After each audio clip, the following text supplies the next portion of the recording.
Friday Night Motorsport with thanks to Bowen's the Builder's Choice as Week 7 draws to a close in the fourth and final term of 2024, and we zero in on what we believe is a GSRC broadcast virgin circuit.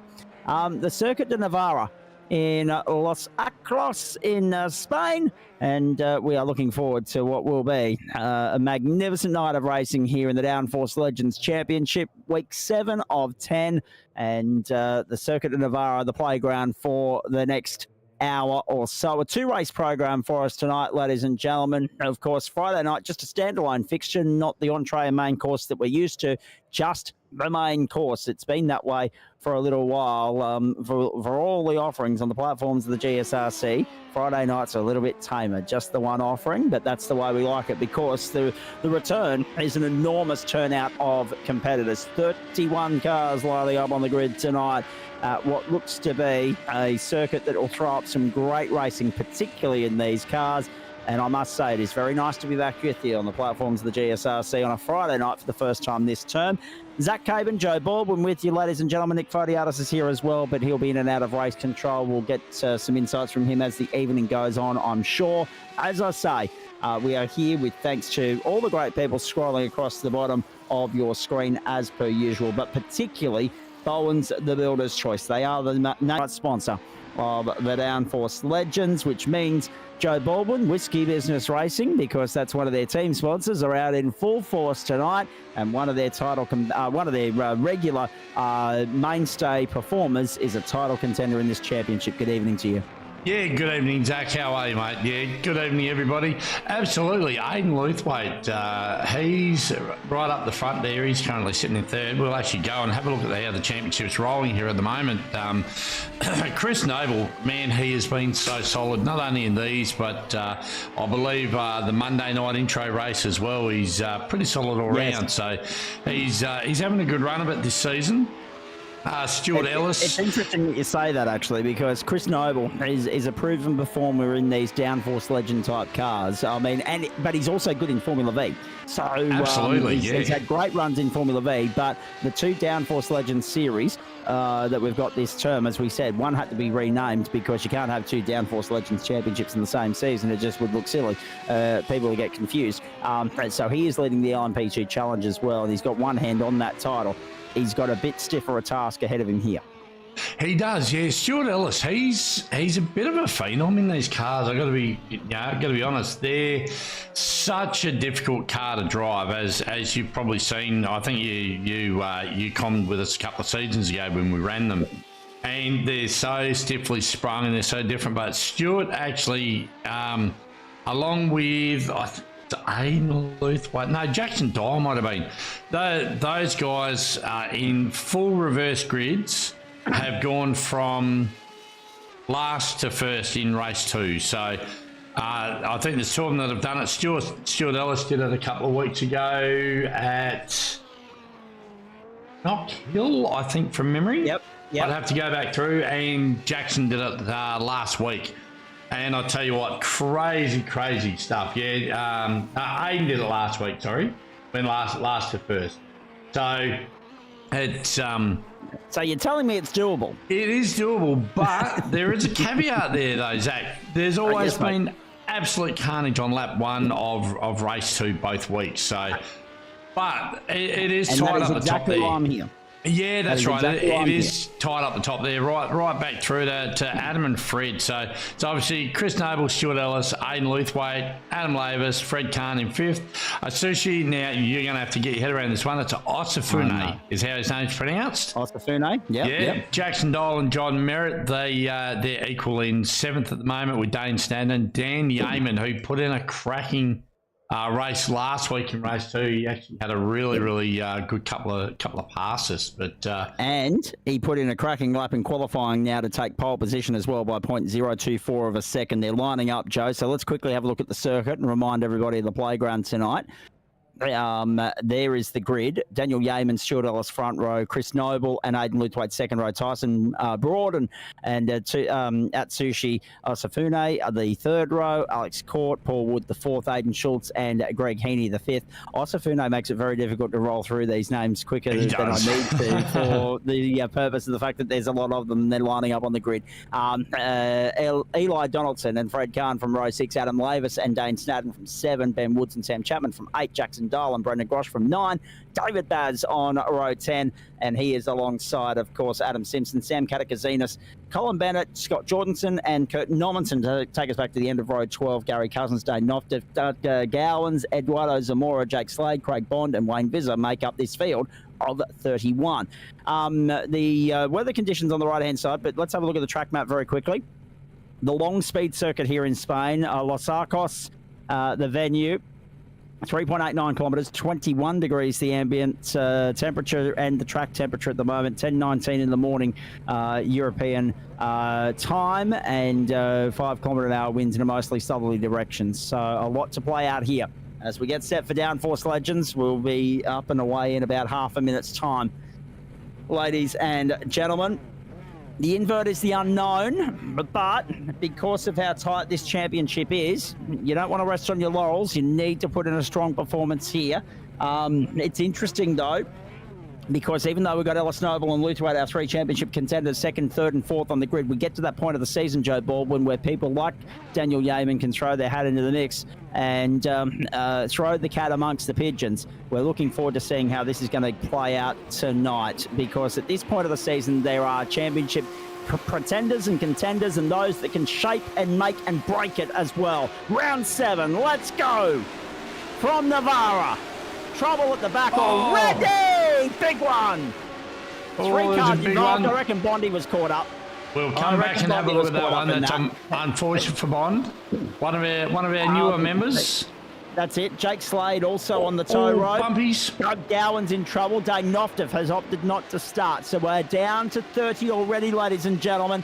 And a couple of cars in trouble right from the outset here. That sets the recipe for what's ahead when we get to the 30-minute invert top 25 on the grid feature race tonight. The sprint race over 20 minutes. The feature over 30 for those of you that are new to the Downforce Legends on a Friday night. Down the inside, early manoeuvres happening left, right and centre. Tyson Broad throwing his hat into the ring. Off goes Paul Wood as well. And there's trouble further back. Oh, geez, there's a few trip-up points on this circuit. So there's a couple of things that we need to be mindful of here. New playground. As we say, we believe it's the first time we brought a broadcast race to this venue. New playground, new trip-up points, even keel as far as the playing field is concerned, because everybody's in the same boat. They're all learning it at the same time. But in a field this size and in the early stages, when incidents happen, you can inadvertently get involved in somebody else's rubbish. Yeah, certainly. One of the things with these cars, they're such a tricky little unit to drive, and they've proven problematic on lap 1 in just about every race. They're so direct with their inputs as we come to the end of lap 1, start of lap 2. Brendan Grosh also on pit road, Joe, but that probably wasn't expected. That might have been a jump start, I would say. Jump start or a drive-through, yeah. And off goes Colin Bennett as well. Geez, there's plenty happening out here. We're going to have no shortage of content to talk about tonight, Joe. Look at the lead that Daniel Yeaman's opened up. Already 2.2 seconds. Broad, Noble, Ellis, Luthwaite, Court, Schultz, Donaldson, Lavis, and Kahn, the top 10 on the opening lap. And our mate Chapo up 5 spots as well. Watch for him in the feature, because he loves a feature race. He's won all 4 of them in the GT4 campaign so far, Joe. Yeah, he has. Look, Dan Yeaman's just pulled the wall over their eyes. Look at him. He's 2.3 seconds ahead. And at the moment, so you've got Broad and Noble. They're going hard at it as Noble's trying to get a run through the field here. And Yeaman's just like, you guys fight, I'm out of here. He doesn't want to bar of it. Oh, there we go. Noble's up the inside. He's by Tyson Broad. Now, what's interesting here too, Joe, is that when you look at Daniel Yeaman's season so far, he's missed 3 rounds. He only has 131 points. He's 110 off our points leader, Chris Noble. But the order's about to get shaken and stirred tonight. Things are going to get messed up here and jumbled up, because we go into, like every other round 7 championship has gone through the motions of this week, the points matrix changes. The drop rounds come into the equation. Dive bomb! Didn't work. Oh. Eli Donaldson back to 7th on the up and under. That was Aidan Schultz having a crack in the Quantum Motorsport entry. And it's Drop Bear Motorsport's Daniel Yeaman that leads it. But the fastest lap of the race goes to Chris Noble, a 1:33.260. Tyson Broad, Stuart Ellis, and Aidan Lutzwaite, the top 5. Noble, the best place of the championship combatants so far. 2 gone to the circuit of Navarra. 3.5 minutes gone. We're racing to 20 minutes. We're looking at 14 laps for this opening race. And then obviously throw an extra 6 laps on that for the feature, plus a run down pit lane. You may get a 7th if you're lucky, but I doubt it. And that's what happened to Bondi off the start. Just nowhere to go. And he took a severely wounded Radical back to pit lane. Someone didn't go. Oh, okay. Oh, so Doug's got the Thunderfoot off the line on the cold tyres. And just, Bondi's had nowhere to go, unfortunately. What has happened to Jackson Dial, just quietly? Let's have a look at this. This might explain it. That was Ben Woods getting tripped up. So we're looking at some replays here, which might explain why Jackson Dial's a lap down, having been on pit lane on the tow rope. So that's and been there for 2 minutes and 25 seconds. So here's what's happening to Jackson. So he's coming.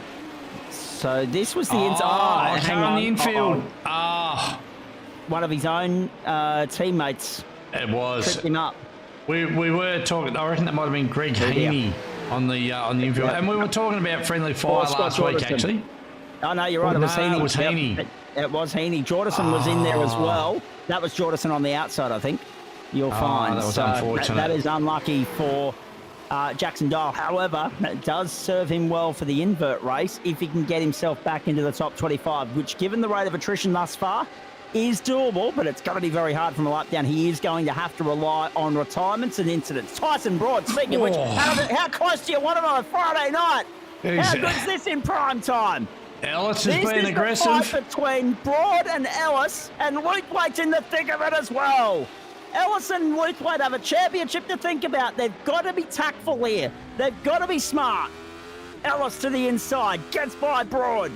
Can he overlap him and get the run down the inside of the next corner? Luthwaite tries to go to the outside. My goodness, the gloves are off early at the Circuit of Navarra.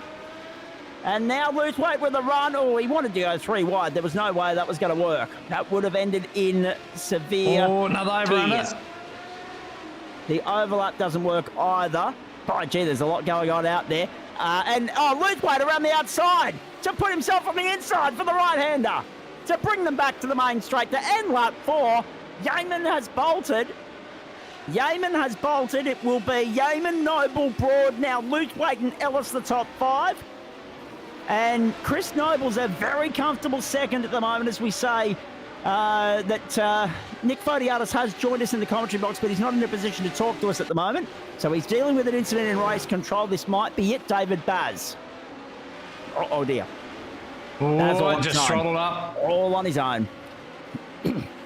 Dial's already back to 28th as well, so he's only got to get another 3 spots to benefit from the invert.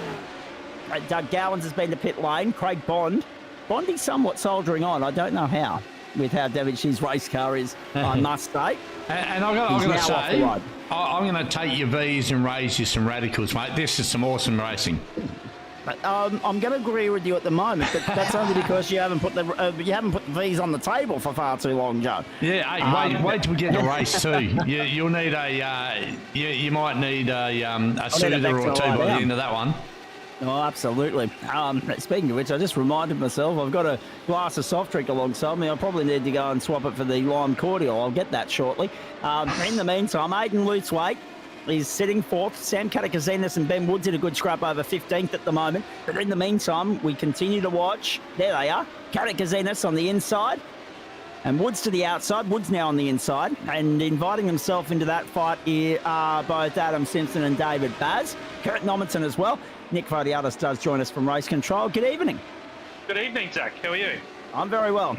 You swapped one booth for another. You so often do that for us. Wanted to go racing, but wasn't able to because there was no one in race control. So you've drawn the short straw there, and a frantic start, mate.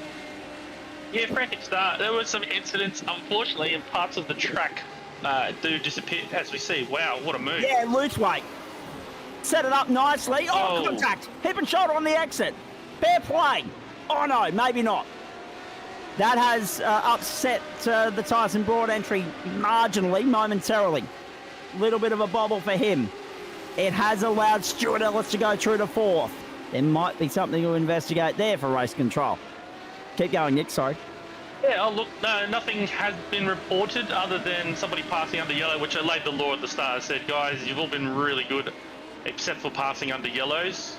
And the person that was yelling it out has quit the server. So, even though he got the spot back. Aiden Schultz momentarily off the road, drops down to 13th. This was the move from loose weight. I tell you what, he was past the hip and shoulder. Just might be an issue.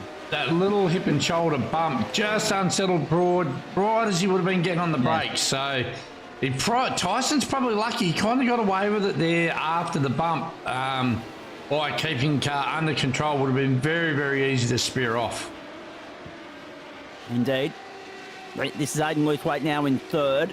Aiden Schultz has dropped all the way down to 25th, and he's limping back to pit lane. So that's 2 incidents for Schultzy. If he stays 25th, he gets the invert. But if he doesn't, then he'll have all the work to do in the second race. I want to work out what happened to Aiden. Yeah, what it says here, he's gone off track. Oh! Armco, bang. Yep, that'll ruin your day every time. Front end was a little bit extravagant, a little bit too keen to get off, wasn't it? Now, that's Craig moving out of the road to go a lap down. Aiden Schultz comes to pit lane, Doug Gowans. So all of that, probably helps in the long run Jackson Dial. But he needs a little bit more carnage to unfold just yet. Not that we're wishing that on race control, of course, or on any of the competitors. But if you are a competitor further down the order trying to buy a little bit of luck, you need someone to come unstuck to trip up. I mean, this track is very much an unknown quantity for a lot of these guys, and it's providing some good tip-top racing. Just looks as though these radicals aren't going to destroy any concrete walls tonight, which will be a good thing, a relief for all and sundry after the events in Adelaide We could still today. see one get airborne. If someone faces the wrong way and someone's flat out Brussels sprout, there's a ramp there. Well, no airborne on the grid. No airborne on the grid. Daniel Yeaman leads. Chris Noble is second, 2.5 seconds the margin. Luthwaite with the fastest lap of the race with that clear air that he's brought. He's only 1.1 away on Noble. That was Tyson Broad bowling it wide onto the main straight. Stuart Ellis back in fourth. Alex Court sixth under pressure from Eli Donaldson. You briefly saw that type of shot. Down to the first corner they go. The first corner's pretty well flat chat on the limiter. The second corner, you're on the brakes a little. That first sequence of corners is not dissimilar to Portimao in Portugal. Yeah, come down and the double apex, and you got to modulate the brake and just got to keep the car under you. It's I haven't actually turned a lap here, but just in watching your eye, that's all got a bit of a move there in the background. Donaldson on court. Yep, hasn't been able to execute it just yet. However, you mentioned the words "Go Well, Go Shell" before we got going tonight on the broadcast. And there's the Shell logo splashed over the Donaldson entry for Twitchy Foot Racing. There is Bondi just, I was about to say, just ceding his position and holding it and letting everybody through so that he could go a lap down. And he wanted to dive back into the queue just a little bit too early, I think. But no harm, no foul.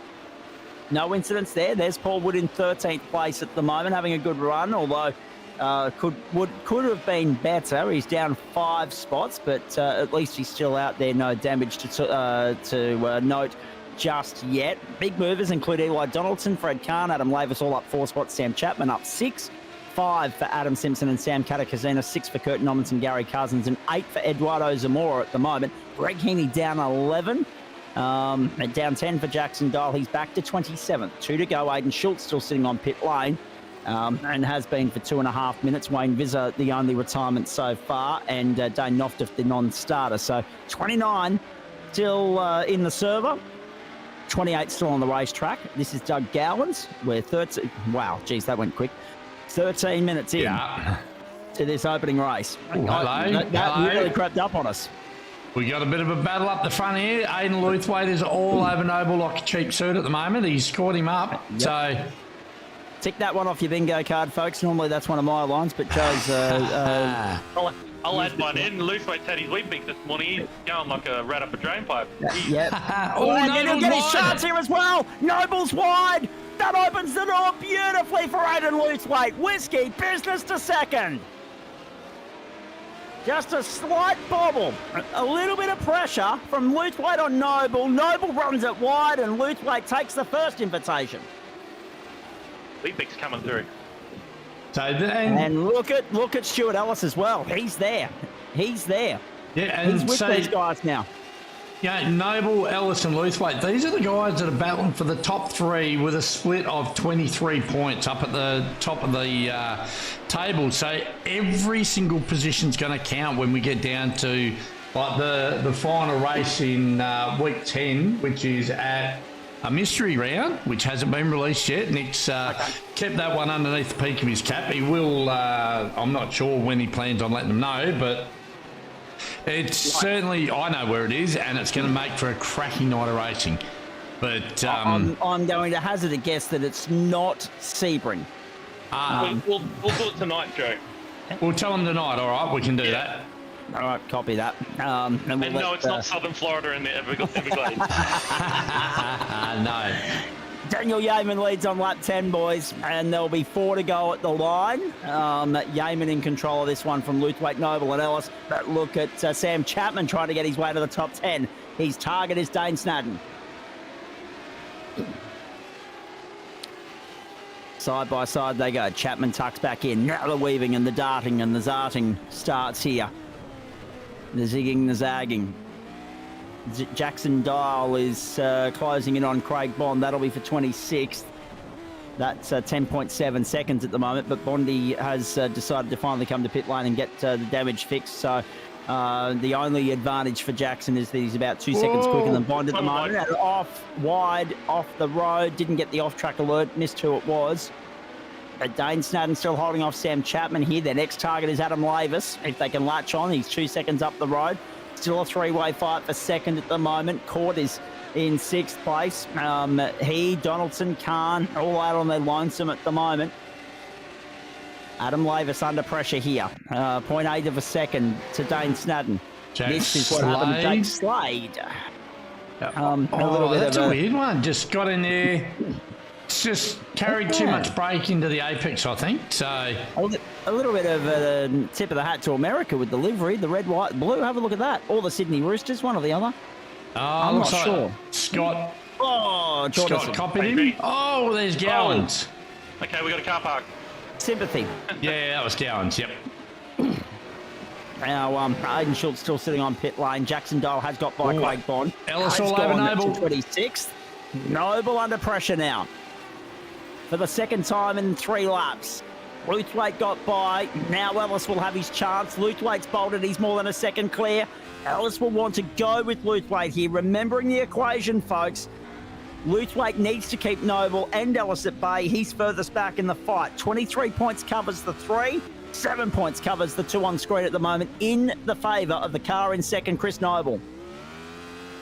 So we could really have a couple of double champions across our splits this season, boys, couldn't we? I mean, I'm not sure how the supercars or the Oz trucks are going at the moment, but we know that Sam Muir's in contention for both GT4 and the Porsches. And now that you look at someone like Chris Noble, and it could be LMP2 and DownForce Legend supremacy for him. So a couple of double-ups in Term 4 of 2024 on the GSRC platforms across Facebook, Twitch and YouTube. Sam Chapman trying to get into the top 10 here. And so too Dane Snadden trying to hold on to the top 10. So one of these guys is going to miss out. Going to say quickly on the Chris Noble thing, both the LMP2 and this car, they're very similar. They're both prototype style cars and very high on the downforce. So very similar driving styles of the pair of them. The only thing we need to see here in the Radicals to compare them to the Vs, to go back to what you were saying earlier, Joe, is we need some 5-wide action at one point. And I'm not sure this track will offer that up. I don't think he will. No. Got a minute ago, Adam Simpson, he's brought himself to a little bit of grief. And Scott Jordasen's come to pit lane as well. That will help his teammate Jackson Dial out. Jordasen to pit lane. Whoa! That is Chapman getting very close. Maybe too close for comfort to the tail of Snadden. And Snadden trying to get by Lavis in similar manner. Here they come. Round on to the main straight. Another lap will be in the books next time by, ladies and gentlemen. White flag will be in the air, I believe. So we're not actually going to get... We're not actually going to get to 14. It's only going to be 13 laps for this opening heat, which is a little bit unfortunate.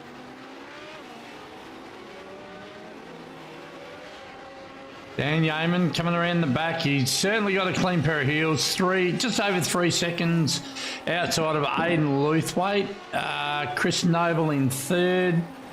Stuart Ellis, Tyson Broad round out your top 5. Alex Court, Eli Donaldson, Fred Kahn, Chapo and Dane Snadden. They've gotten by Mav. They have. They've ganged up and swamped and pounced on Adam Lavis. Both Snadden and also Chapman. Chapman up 7 spots now to 9th. Snadden up 4 spots to 10th. Not that it matters a great deal. They're all going to be involved in the invert. Normally 10 is the, point of no return as far as the invert's concerned. You're either in or you're out. But it's a 25-position invert grid this time round. So most of the field will be jumbled in some way, shape or form. Only those that finish below 26th. 26, 27, 28, 29 will be starting exactly where they finish. Now, the attrition's continued here as the checkered flag flies. Daniel Yeaman, a lights out to flag performance from pole position to race victory at a very comfortable and commanding one at that. Yeaman wins in Navarra. Ruthwaite second, brilliant performance. Chris Noble will be third. Oh, that was close on the line. Caught just over Ellis, I think, but we need to have a look at that on the photo. Donaldson got the better of Kahn, then Chapman, Snadden and Lavis, the top 11. Osafune was 12th ahead of Paul Wood. Woods, that's Ben Woods, of course, and David Baz made up the top 15. Katakazinas, Cousins, Grosh, then Zamora. He comes over the line in just a tick here. They're coming out of the final corner down the main straight. Cousins, Grosh, there they are. Grosh just missing out. Zamora, then Greg Heaney, 20th. Colin Bennett, 21st. Doug Gowans, Adam Simpson's going to come home 23rd. Jackson Dial managed to get up to 24th. Scott Jordasen, 25th. And Bondi, unfortunately, misses out on the invert. He finishes 26th, a lap down. Jake Slater, retirement. He's finished a lap down behind Bond. So something untoward's happened there to Jake Slater on the way home. Then Kurt Normanson has finished in pit lane. Aiden Schultz and Wayne Visser as well. Schultz still on the server. Wayne Visser not. We'll have 29 starters for the next race. Joe Baldwin, here's the replay of what happened at the finish line. I'm still learning. I was trying to get where they come across the finish line, but I'm not smart enough to work it out. Sorry, Zach. No, you're right. That's all good, mate. We'll get a look at it in a minute, I'm sure. But what we will have a look at in the meantime, once they're available to us, are the results, because Benny Woods is still out there on the circuit at the moment, circulating. Now he's on pit road. So that should clear the racetrack and cleanse it. So we should now be able to, as we flick over into warm-up mode, have a look at those results. Court got the better of Ellis. Court got the better of Ellis. So it was by 8 thousandths of a second. Wow.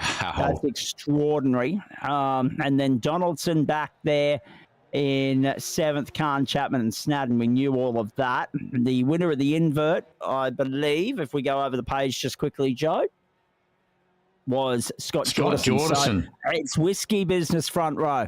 It's all whiskey business front row, which is appropriate for Bowen's The Builder's Choice. On Bowen's Friday Night Motorsport, the DownForce legends, the whiskey business Bowen's entries are going to bring us to green. So we will get this show underway with those guys starting 1 and 2. To be fair, though, with the amount of bloody cars that team's got on here, I'm surprised that they're not in the top 4 rows. Doesn't matter whether it's race 1 or race 2. He's certainly built himself a formidable team, Greg. There's a lot of guys. I think he said he came in before and he said there's 6 of their cars in the server tonight. Yeah.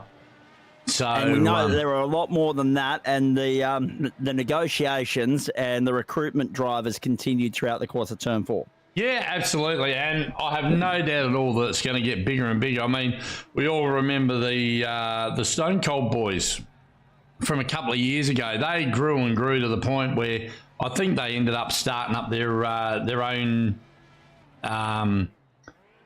club. They run service and stuff like that now, and they got about 40 guys or so, 40 or 50 guys that race with them fellas as well. So it yeah, Greg's certainly putting together a formidable lineup, that's for sure. Indeed. Quick update from Nick Fodiatis from Race Control. Now, how'd you see that one? How do I see which one? Race 1. Oh, right. In general, yeah, race 1 wasn't too bad. There was one incident that I'll have to go back and get a replay of somebody else to have a look at. So apparently somebody didn't brake, missed Gary Cousins and took Kurt Normanson out. So Kurt has left the server. So okay, a bit annoying, but it's in a part where I obviously can't see. So I'll have to look at that post this race. Copy that. Cars coming into position for race 2. Cue fireworks and drama, ladies and gentlemen. Oh, it's on, Nick's boys. going to have his work cut out for him now, because the second race brings with it the potential for carnage and action with the top 25 invert here, and the whips will be cracking early on. There will also be the requirement of keeping your nose clean and not making a rod for your own back with an unplanned or unscheduled transit down pit lane. Scott Jordanson and Jackson Dale front row. Adam Simpson, Doug Gowans from 2. Colin Bennett, Greg Heaney from 3. Eduardo Zamora, Brendan Grosh from 4. Gary Cousins and Sam Katakazinas from 5. From 6, it's David Baz and Ben Wood. 7, Paul Wood and Atsushi Osafune. Then you go back to Adam Lavis and Dane Snowden, Sam Chapman, Fred Kahn from 9, Eli Donaldson and Stuart Ellis make up the top 20. 21 is Alex Court, alongside him Tyson Broad from row 12, Chris Noble, Adam Luthwaite from 13, Daniel Yeaman and Craig Bond, Jake Slade, Kurt Normanson, etc. and so forth. Let's go. Oh, good start by Adam. Cracker of a start from Adam Lavis. They're 4 wide in parts on the run down to turn 1. Lavis is not mucking around. Up 3 spots already. The logjam, the congestion on the run to turn 2. This is a race that's open to trouble, gone. Oh, no. Logjam car park. We expected that. This was a big one for Katakazunas. Oh, we don't need that. We need this one. No. And we don't need that either. Sorry, people. Off goes Gary Cousins while we're live as well, Joe. And Brendan Grosh is the beneficiary of that. 28 starters. No Wayne Visser, no Kurt Normanson, no Dane Nocturf, and that was where it all started and tripped everybody up. Sam was just in the wrong place at the wrong time there, which was, another car there wide. Yep. Just wrong place at the wrong time. In the wrong postcode.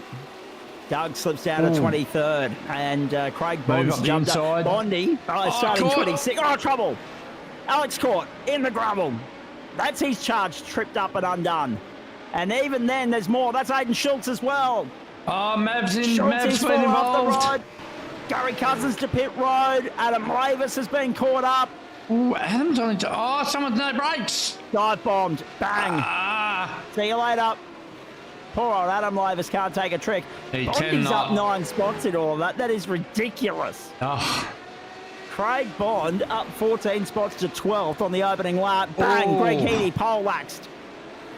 And that was, I think, Adam Simpson in the Fishy Motorsport entry, was it? I'm not sure. I didn't see. Chapo's had we'll one. Have a look. Oh, he's in pits. Brendan Grosh. Yep. Gary Cousins are all in the pits. Gary Cousins, all to pit lane. Eli Donaldson parked up and out of business. Action aplenty on the opening lap, and we go on board with Tyson Broad already up to 4th. 18 positions up. Beautifully for him. Aiden's that is up ridiculous. 19. And Daniel Yeaman is as well. Wow. And this is interesting because Jackson Dial, I would have thought this race would open up beautifully for him. The free kick, the free clear air racetrack in front of him. He's out to a 5-second advantage, Joe. He leads Fred Kahn by 5 seconds. Now, the onus will be on Fred Kahn to keep everybody else at bay, I would imagine. Simpson, Broad, Luthwaite, Gaiman, Zamora, Ellis, Noble, and Snadden, the top 10. That was Benny Woods getting involved as well. Yeah, I think it was Ben that actually got Mav by the look of it. That was Greg Heaney. Yeah. So Craig Bond. I didn't see who got Greg Heaney, and unfortunately Bondi's tripped up as well with Aiden Schultz. Ooh. That was a good recovery. To be fair, and he's done it again on the hot tyres. Jeez, Adam Lavis is not having a good time of it tonight. He's having to avoid everyone pirouetting around him. There's Daniel Yeaman back up to 5th already. Great charge from Yeaman. Craig Bond, Ben Woods, and Aiden Schultz all on pit road. That could be where Schultz's night ends. This is the end of the second lap here. Jackson Dial leads by 4.74. Fred Kahn fastest lap of the race, 1:33.377. That was what happened at Ben Woods. Again, need to have a better look at the Greg Heaney incident just to see who got into him. But that's okay. There's a lot of other moments that are unfolding before our eyes out so here. This was what happened to Greg, and I didn't see who it was behind him. I called that wrong, so apologies. If we can get the ID on the car that was behind him, that would be ideal, but I missed it, unfortunately. That wrong way. That's Scott Jordison. Oh, dang it. No. Yeah, always the way, isn't it? Always the way. It picks the car position from the live, not the car position on the replay. Yeah, copy that. I've broken it. There we go. All good. Yeah. I think I might have broken it. Oh, no, you're right. Good. Here's Jackson Dial leading Fred Kahn, Tyson Broad, Aiden Luthwaite. We're riding with Daniel Yeaman. Yeaman's already caught Luthwaite, and Luthwaite's already caught Broad. This is opening up nicely. Our championship contenders. Where's Chris Noble? He's worked his way back to 9th already. So Noble hasn't been as efficient getting through the field as everybody else, but that matters very little, considering that his nose is clean after 3 laps. We're 4.5 minutes in to 30. Will there be a splash and dash here, Joe, or is it an out-and-out sprint? No, it's out-and-out sprint. I don't think... Oh, running wide there was... Who was that? Was that Yeaman? No, Ellis. Yep. No, Ellis. Generally there's enough fuel to get through to the finish line with these. Copy. So that's the only point of difference to the other sprint racing we've brought you this week, ladies and gentlemen. Yes. Now look at this. Dive bomb down the inside. Noble. It is Simpson. So I might have actually called it right after all. Believe it or not. We'll have a look after the race. Have a look at that around the outside. Snadden trying to get by Noble. That's not going to work. Noble on Simpson. It's imperative for Noble to stay out of trouble, and Snadden had a moment there. Well, he had good drive off the corner, but there was a Noble-sized butt right in front of him. He just couldn't get the run before Noble got out of the way to get the overlap. So, yeah, good drive off the corner, but it didn't reap any rewards for him, unfortunately. Indeed. Oh, jeez. Well, Daniel Yeaman. Sitting there in 5th at the moment. Yeah, he's got the fastest lap of the race as well, Joe. 1:32.671. He is chasing Luthwaite. He's well set up. Whatever happens here, Yeaman's well set up to finish at least 2nd, but possibly 1st. We don't know how well Jackson Dial's going to be able to maintain that 4.1 second lead. But it is a good buffer to have this early in the piece. This is what happened to Brendan Grosh. And he's now on pit lane as a result. That's been a bit of a favourite move tonight for people. The pirouette, yes. That one, just move your brake bias forward, people, or we got smoky head. I think that might have been Fred Kahn just carrying a bit too much brake. And I reckon he was leaving smoke signals for the boys, so he's gotten away with it though. You can't do that to the tyres in these cars for very long without them turning into industrial grease, though, to be fair. Let's go very quickly while we've got half a chance around the grounds and tell everybody that in the absence of football codes, there's cricket on the screens at 7 on a Friday night. The WBBL, the Women's Big Bash at the MCG, the Stars, Sydney Thunder earlier today, 3 for 173, getting the better of the Perth Scorchers. 5 for 170, so they won by 7 wickets. And the match currently underway is the Melbourne Derby, if you don't mind. That is Sam Katakazinas tripping up for the second time tonight. He has damage. He has he's already got damage there, so... Yeah. So it doesn't... Whoa, jeez. That's a weird one. The car's just snapped hard right on him. He did well. He drove it across the grass and got back out there. Melbourne Renegades, Melbourne Stars in the other match too, folks. 6 for 170, the Renegades. The Stars are about to start their run chase of that right now. 9:05 Eastern Daylight Time. You can watch it on the screens of 7. Daniel Yeaman across the start-finish line, chasing Aiden Luthwaite. Tyson Broad just ahead of them. Luthwaite, fastest lap of the race, 1:32.502. So the times are a little bit quicker this time around as well. You saw the temperature gauge there earlier on your screen, folks. We've gone past 11 o'clock server time. And just for anybody temperature wondering... is mild but pleasant. If anyone's looking at the map, I've noticed when they're coming through the last corner, they jump to the finish line and go backwards down the main straight, back to the last corner, and then continue on from the start-finish line down to turn 1. So... thanks for that SDK. That, yeah, a little bit of Star Wars teleportation there. Stuart Ellis, he's up it. He's 13 positions up from where he started, and he's all over the back of Noble still. So Chris hasn't had the outright pace tonight that he's had for like the majority of the season. He seems to be not struggling too much, but he certainly doesn't have a pace advantage. We've got a couple of incidents here to have a look at, Zach. Adam Simpson. I was going to say it's improvement on Portimao where the whole track was going backwards on the track map in recent times. Adam Simpson involved in his second incident tonight. I think that was Zamora. He might have zapped. I think you're right. That was the Fishy Motorsport entry tripping up. That's so. Here I was thinking I'd called it wrong. I actually called it right. Simpson, bang. Poor old Eduardo couldn't buy a trick. It's certainly tightening up the front here. Fred Kahn back through to Dan Yeaman is covered by about a second. Down the main straight and then through 1. They back it off a little bit for 2. They get on the anchors for 3. They go to the right-hander. So it's 1, 2, 3 to the right. And here's the first one to the left at turn 4. So it does have a very similar feel, albeit a totally different look to it as the Algarve circuit in Portugal, as we say. We are at third race distance. We're on lap 7. Stuart Ellis has just been passed by Dane Snadden. Snadden has gone through. Now Ellis has got him back and Slade as well. Oh, so because Snadden's off the right, that's why. Snadden's off the right. Fred Kahn's just been relegated. Ganged up on by Broad, Luthwaite and Yeaman. They're all through on Kahn. Broad to second. Luthwaite to third. Yeaman to fourth. See if I can't. 1, 2, 3, just like that. Poor old Fred Kahn. Bang, bang, bang. Now off track goes Doug Gowans as well.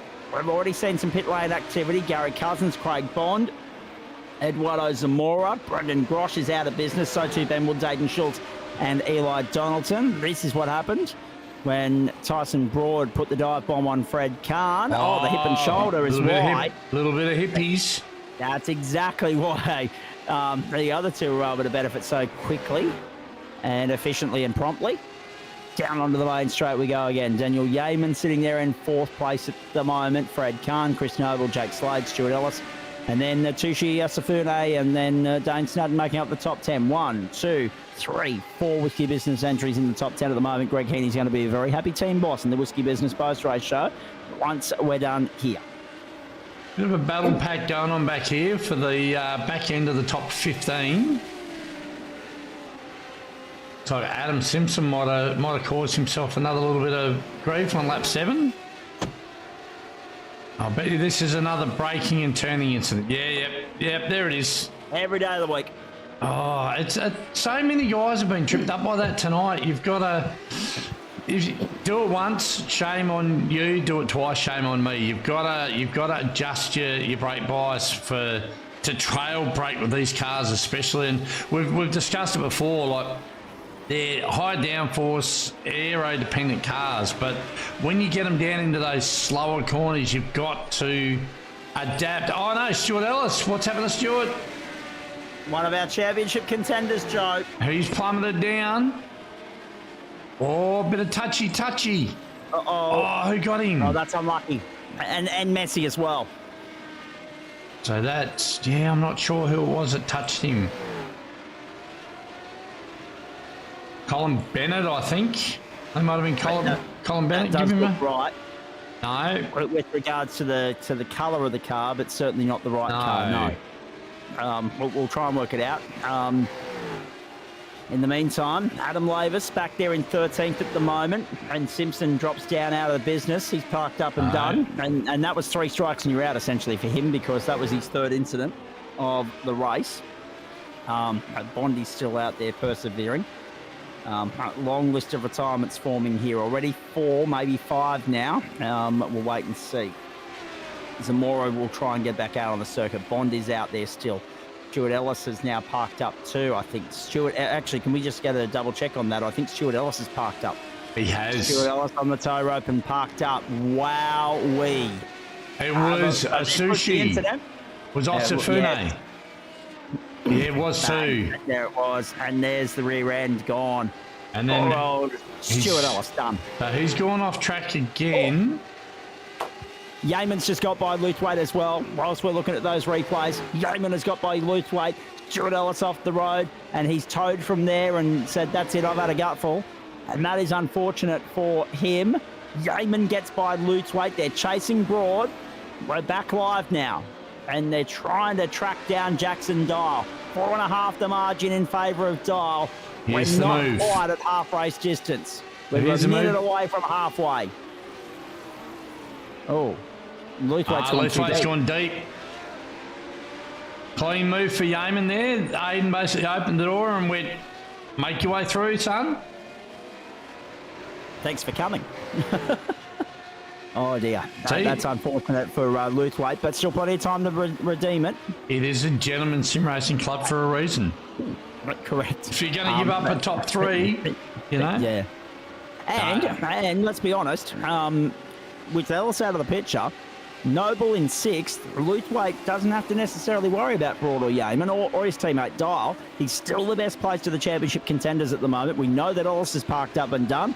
Nick Fodiatis joins us with a report from Race Control. What have you made of the first 15 minutes of the feature? Someone give me an aspirin. That's all right. You can get And that's not just because of the storm activity we've had in Brisbane tonight, folks, or this week, I should say. So, working backwards, Stuart Ellis was involved on an incident on lap 7 and on lap 8. Innocent party on lap 7, but then the guilty party on lap 8, and then just silly things. There was 2 cars past 028 under a yellow. They've now redressed that. Lap 2, 352 after look at post-race. And then lap 1, man, oh man, that's a post-race thing as well. Yeah. So a lot to unfold there, but it's now just one-on-one in terms of cars. In terms of incidents, that first lap incident, there was, it was like 67 cars involved in one incident. All it comes down to is one particular car spun out, and then everybody didn't check up. Yep. So. Yep. Whoa, here we go. Yeaman all over the back of Broad like a cheap suit. This is Doug Gowans, and another spin for him. Oh, just before he even got to the curb. We're getting to the baker's dozen for spins like that so far tonight. Oh, geez, Yeaman's on it. He's all over Broad. Actually, I reckon it'll be double the baker's dozen by the time we're done. Yeah. We're past half race distance, folks. Broad, Yeaman to the inside. Yeaman to second on Broad down the back straight. Oh, Luthwaite wants it as well. Luthwaite dives. Luthwaite goes. Luthwaite back to 3rd. Broad will force the issue on the run to the next corner. Gets him back. The up and under. Very nicely done from Broad. But Yeaman's been able to skip clear as a result. I didn't see Aiden make an aggressive move like that. That was fantastic stuff. He got really aggressive, but Tyson, he held his composure and made sure he put himself in the position to fight back at the next corner. Great racing. As Aiden runs wide, Thought he was going to Another make a spin. move there. Another spin for Doug Gowans. Colin Bennett also off the road momentarily as well, boys. So we'll have a look at that on replay once this battle has simmered a little bit. Here it is, Dane Snadden in 9th place, chasing Otsufune. So Otsufune doing a very nice job at the moment in 8th, holding off Snadden. Court is there in 10th. Fastest lap of the race for Alex Court, charging home with a wet sail, 132.482, up 11 spots. Damon, the leader of those that have made the most moves in this race. He's up 23, 20 for Aidan Luthwaite, 20 for Jake Slade. They're your big 3 movers so far. The attrition rate climbing here. Doug Gowans to pit lane as well. And look at this. Yeaman, Broad, Luthwaite. So Yeaman skipped clear. He's bought himself a little bit of breathing space. He's gone. He's out in pursuit of Jackson Dole, but 4.6 is a margin that's holding steady in this race so far. Look at Broad on the defensive. Luthwaite to the outside. Luthwaite to the outside. Luthwaite trying to hold it. Oh, the return of the hip and shoulder from Broad. And that was payback for earlier. 1-1, I say. How about that? Let's make racing great again, eh? The side-to-side stuff I don't mind. Yeaman's already got the paint job to make it great again. Look at that. That's it. Have a look at that. Oh. And now Luthwaite and Broad still side by side. And it's inviting Fred Kahn back into it as well. Luthwaite on the inside running for the right-hander. Oh, contact again, sliding through the corner. Broad will win the exit. Here comes Kahn as well. Team orders will be at play there, surely. He'll protect Aidan Luthwaite if he can. But they need to get by Broad first. And all of that squabbling, all that's done is brought Fred Kahn back to Luthwaite and Broad Luthwaite! Oh, tip of the cap! God! To the inside, another bit of hip and shoulder. Broad loses out again momentarily. Fred Kahn's there as well. Can he wedge his way back in? Luthwaite are on the outside. How good's this? Oh, Fred Kahn to the inside, the pair of them? Jeez. That's brave from Fred Kahn. No holds barred. From the 019, through they go. They go left, they go right, they go round. We ride on board with Aidan Luthwaite. All that's done, boys, is allowed Daniel Yeaman to say goodbye. See you next week. He's 3 seconds up the road from these guys already. But, yeah, brilliant racing. Like you say, these guys are going hard at it. Like, it's... That seat of your pants stuff, and... Yeah, they got away with it. So great, great work to them. Fred's just sitting back there waiting for these guys to just kill each other and say, "Thank you for third." Any chance that Jackson Dole had to be in court has evaporated. He just needs to hold station and keep punching out lap times, not make a mistake, and the victory's his. Jake Slade's had another one. Same again. We need a spin counter tonight, guys.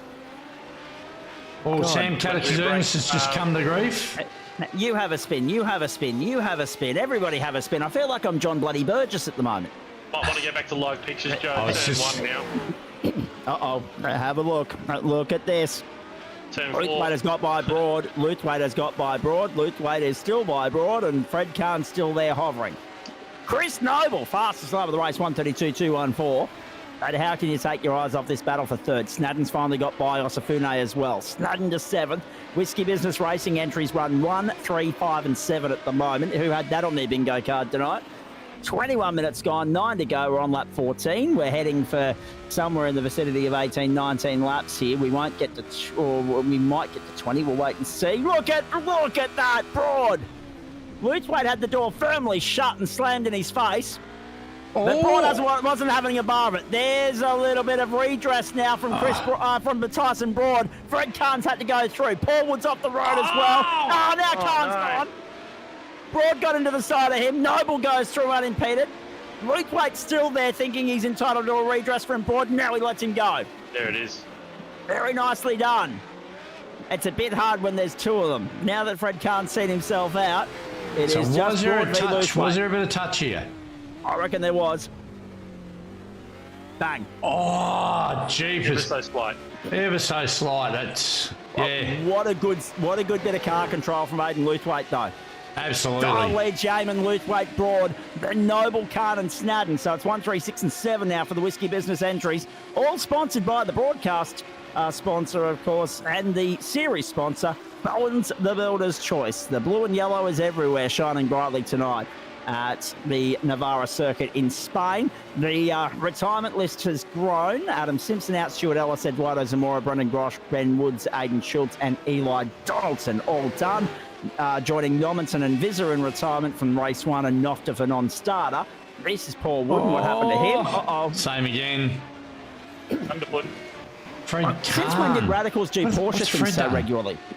Have a look at there. So this was Fred Kahn's incident with... Yeah, so he just... Yeah. How lucky was Broad? Oh, I'm surprised there wasn't any damage on that car. Luthwaite has 5 car lengths on him at the moment. That's the most breathing space Aidan Luthwaite's had in about 5 laps. And Chris Noble has caught them. Chris Noble is now right there. A 3-way fight for the final spot on the podium. You beauty. Just what we want on a Friday night. Bowens, the Builder's Choice Friday Night Motorsport on the platforms of the Gentleman Sim Racing Club. The first of 4 that I'm delighted to be jumping in for with the boys on the run to the checkered flag this season, round 7, 8, 9 and 10. At the end of the race, stick around, post-race show and the reveal of where we're going for the grand finale this season as well for the Downforce Legends, which are turning it on here. There's no doubt about that. We look at Jackson Dial's. Daniel Yeaman's the leader. What's happened to Jackson Dial?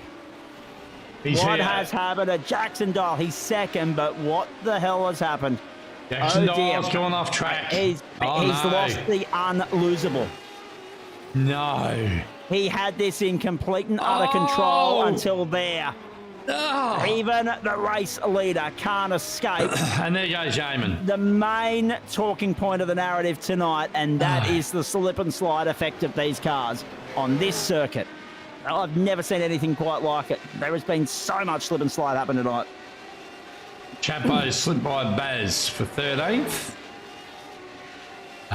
Textbook draft, big move. Oh, no, well, unfortunately, Baz has got damaged, so probably a bit hard to try and... Now, here's the interesting part of the narrative, boys, right? I was just about to say, Jackson Dial, after having 3 second-place finishes so far this season, is on track for his best finish of the season with first. That's not going to happen now. But what it has done is given Aidan Luthwaite some defence support, because Luthwaite will be able to find his way by Dial here, potentially, and then Dial can go into defence mode to try and keep Broad and Noble at bay. Think about the championship. Think about the implications. Stuart Ellis is parked up for the night. Chris Noble's still the points leader until we see what the points matrix looks like. And Broad's not going to make life all that pleasant and easy for Chris Noble either. It's going to be a difficult task for Noble to get by Broad, who wants to get back up in pursuit of Luthwaite, who will want to get by Dial at some point. So there's so much at stake here because, as we said, 23 points covered, first and third coming into the night. Ellis is out of the equation. Drop rounds come into the equation at the end of this round. So we'll have a look at that as well. There's a fair bit to play out tonight. We'll keep our eyes peeled on what the outcome of this race is and what it means for the championship with 3 rounds to go. But we've got a 3-horse fight at the front. And we've got a 4-horse race for second fight. We've got a 4-horse fight for second at the moment in the race. So 3 in the championship and 4 in the 14th race of the campaign. That was Scott Jordison coming undone. And that's not the first time I've had to quickly back up and correct myself this week, Joe. Just try to spit the words out, and the brain's not computing at the moment, but that's okay. It's been one of those weeks, as you guys know. Yeaman, Dial, Luthwaite, Broad, and Noble, the top 5. Noble, the fastest start of the race. 3 minutes 30 left on the clock. We've got 3 laps to go.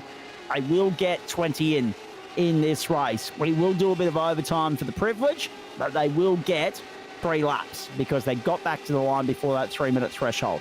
So they've got this one and 2 more to go. Plenty of time for Chris Noble yet to try and find a way by Tyson Broad. However, I'm more worried about Jackson Dial and whether he plays the team game here for his teammate Aidan Luthwaite. If he lets him go, that's an extra couple of points for Luthwaite. in pursuit of both Ellis and Noble in the title. When do you start, as a racer, as a team, Nick, when do you start thinking about those mathematical equations and those numbers and the importance of every position counting? Then as drop rounds come in, so yeah, this round. That's what I would do. Yep. The only thing that's thrown in the mix is Jackson Dial is currently 7th in the championship, and he's just behind Osafune in the points. Yep. So he may not want to actually give up the points here. Like, no.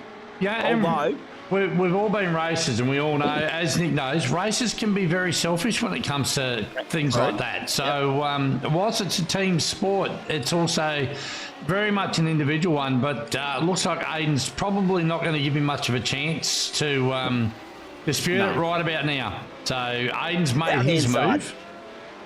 So and Broad will want to make his move. Let's see whether or not Tyson Broad gets the same opportunity level to him.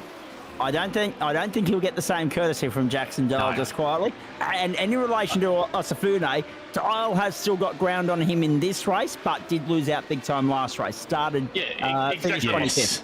Yeah. The point I was going to make is, they're in front of him on the road now, so giving up one spot to help your championship leading teammate's not going to be a big hassle in the grand scheme of things. Not at all. 1.5 laps to go for Daniel Yeaman, who's broken clear to the tune of 6.5 seconds. He's very happy to leave this in the rear view mirror and not have to worry about it. The Orbit dropped their Motorsport entry on track to do what only two others have done, as Joe Baldwin highlighted at the start of the broadcast tonight, ladies and gentlemen. And that is go from 25th to 1st in the invert race and back up a race 1 win. So it'll be the 3rd sweep of the season in 7 rounds, but it's a growing list of race winners nevertheless. Daniel Yeaman will throw his hat into the ring despite having dropped the first 3 rounds. He'll throw his hat into the ring as a real protagonist and contender in the final 3 rounds of this championship. Jackson Dial defending for dear life. Tyson Broad and Chris Noble as well. This has been a magnificent fight. Chris Noble's the dark horse here, because he's, through all the squabbling that happened with the Whiskey Business Racing entries and Tyson Broad, he's been able to latch back on. He was the patient one in terms of making his way through the field. He didn't go like a scalded cat in the same way that Ruthwaite and Yeaman and Dial did. Well, Dial, of course, started up there. Broad, I should say. Now, with 1 lap to go, white flag in the air. Let's go one more time around. We got back there with a good 20 seconds on the clock into regulation. We go into overtime, though, with the final lap of the race, probably about a minute's worth of it. Daniel Yeaman leads from Aiden Luthwaite, Jackson Dial, Tyson Broad and Chris Noble.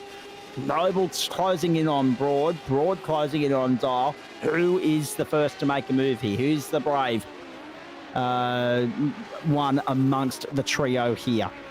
Who goes for the risk? Who gambles it? These guys are getting very close on the last lap. Noble's all over him.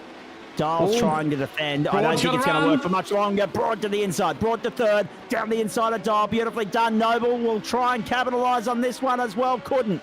Wasn't able to. Now the weaving. The zigging and the zagging. The drag race.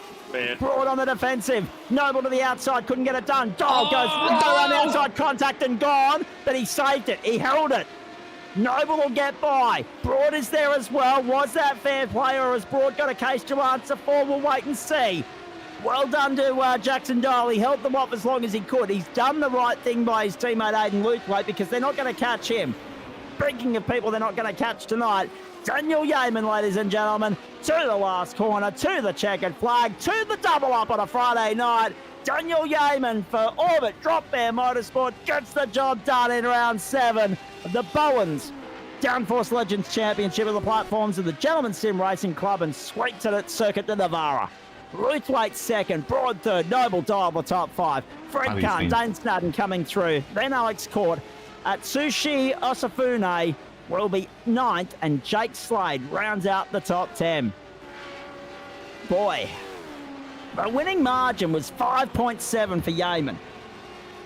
Magnificent performance from him. It looked like Jackson Dial's race all the way, but one small mistake proved so costly for him, and he got punched out of it in the closing stages. Could not hold off Broad or Noble on the final lap. We'll need a replay of that just to have a look at whether there was a case to answer for there for Tyson Broad with the hip and shoulder. Noble got through to 4th. in the end. Yeaman gets most positions gained. Noble gets the fastest lap. All to play for as far as the championship's concerned. The attrition rate was high. The racing was red hot. Here is that incident again, Tyson Broad. Now, did he get down the inside and force the issue here? Let's have a look. Didn't look like there was a touch. It's the next corner. It's this corner coming up, Joe. Let's stay with this because he got on the defensive. He went to the inside. Sean Bonici's right. No, it's just a slide. It is just a slide for Jackson Dahl. In too hot, out too cold. And that is why Chris Noble was able to capitalise on it so quickly as well, and why Tyson Broad didn't redress. So well done. He had no case to answer for there at all. Well done to Jackson Dahl, however. Stoic effort, but one mistake proved so costly because as soon as he got brought back to the pack, he ended up being used as a punching bag in the closing stages there. And even though Tyson Broad and Chris Noble left it to the final lap, they still eventually found their way there. Now, if you're getting a little bit confused at home, by the way, on the YouTube timings on your screen there, when the comments come up, that's because the broadcast is being produced on the West Coast for those of us that are actually on the East Coast. So those YouTube timings are reflecting Australian Western Standard Time for Perth, etc., not Australian Eastern Daylight Time, which is what we actually advise our broadcast times in, as Craig Bond and anybody else that listens to the broadcast on a regular basis is well aware of. There are the results from race 2. Daniel Yeaman doing the double. Third driver this season to achieve the feat. Very nicely done. And then, of course, Aidan Luthwaite, Tyson Broad, Chris Noble, Jackson Dahl, Fred Kahn, Dane Snadden, Alex Cord. And then Atsushi Osafune, Jake Slade making up the top 10. And in the end, the winning margin was 5.7 seconds. As we say, fastest lap of the race for Chris Noble, the 132.214. So the bonus points and everything else will be calculated by Adam Lavis very shortly. And then, of course, we'll get stuck into working out exactly what the drop rounds mean for that points equation between the top 3 going into the final 3 rounds of the season. We'll have a look at that schedule for you in just a moment too, folks. Outside the top 10, Adam Lavis, Sam Chapman, Paul Wood, David Baz, Greg Heaney, Colin Bennett, Doug Gowans, Sam Katakazinas, Scott Jordison got home in 19th place, and in 20th was Gary Cousins. Beyond that, Bondi got home a couple of laps down. Adam Simpson was a retirement, so too Stuart Ellis, Eduardo Zamora, Brendan Grosh, Ben Woods, and Aidan Schultz, and Eli Donaldson. Curtin Normanton, a non-starter, so too Wayne Visser and Dane Noftif did not start either race tonight. 13 laps and 33 and 50 odd minutes of racing, ladies and gentlemen. A very entertaining night out, and we've enjoyed it. We hope you have as well. Bondi, good evening. Yeah, I'm not impressed by that race. No, I wouldn't have thought you would be, because you turned a radical into a flying machine in the first race before you even left the start line. Yeah, got it. What happened there again? Oh yeah. Well, yeah, I had nowhere else to go, and because I was so far back, I just saw carnage, and then I was pretty much had to go straight into it. Unlucky. It happens to the best of them, though, mates. In saying that, what did you make of? I mean, obviously, perseverance paid off. You soldiered on with a damaged car for a few laps there in race 1. Came in, picked it up, or fixed up the car, I should say. What about race 2? Because you were on a charge early, but unfortunately, it finished rather abruptly. You ended up caught up in a little bit of drama in the second race. And the result was a trip to pit lane, a little bit of repair work, and then a recovery mission to come back to 21st, which wasn't bad in the end. 26th in race 1, 21st in race 2, beneficiary of the attrition of race 2 more than anything else. But certainly race 2 is a case of what might have been. Firstly, apologies to Aiden about what happened in race 2. I thought he went behind me, so I tried moving forwards so he had space to go, and then we ended up making contact. But that getting used to these radicals was really difficult tonight. And let's be perfectly honest, you haven't had a terrible amount of time with the car. The livery's still a work in progress. You have actually been plying your trade more so at the GT3 this week, mate. Well, I think this marks like 3 weeks on iRacing for me. Yeah. Oh, yep. yeah. No, 2 weeks. very, very enthusiastic from the outset. Let's be perfectly honest. You're throwing your hat into the ring for everything, and that's good to see. Unfortunately, there's the spin that we were talking about. That was a good catch, a good save. I'll give you that. That one, however, not so. This is where it goes wrong. Oh, yeah, you can't move when you got a car coming. Yeah. I thought he was going behind when I looked in the virtual mirror, and then okay. That one's on me. But yeah, I'll learn for next time. There'll be a note in your inbox from Race Control, I'm sure, at the end of the night, mate. Now you've got a feel for the radical. Are you going to come and join us again next week when we go? Oh God, Circuit de Lebanon in France next week. But you've probably never heard of that circuit. Then to the Saxon Ring in Germany, which will be an absolute beauty. And round 10 we're about to announce, so stick around. Well, next week I'm finally going to go do some real world racing again. Excellent. So I'm away for next Friday.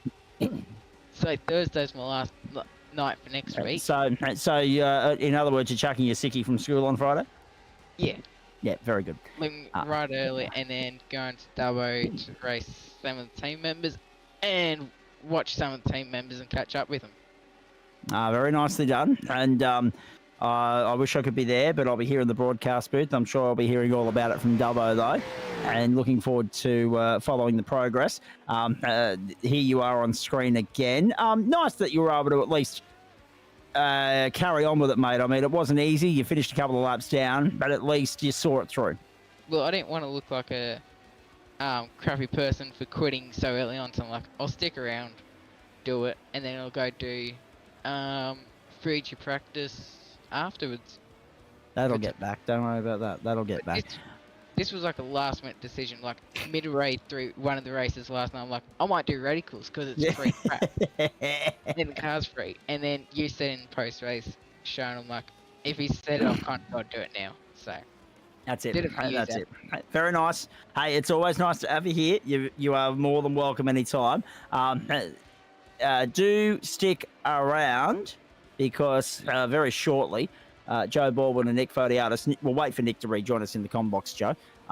We'll reveal exactly where we're going on Friday, December 6th. Friday, December 6th for the grand finale of this championship. And good luck with Fuji tomorrow. Yeah, thank you. Not looking forward to an early morning, but I've got to do. No, trust me, I'm not looking forward to an early morning either. But they're the perks of Saturday morning sports radio.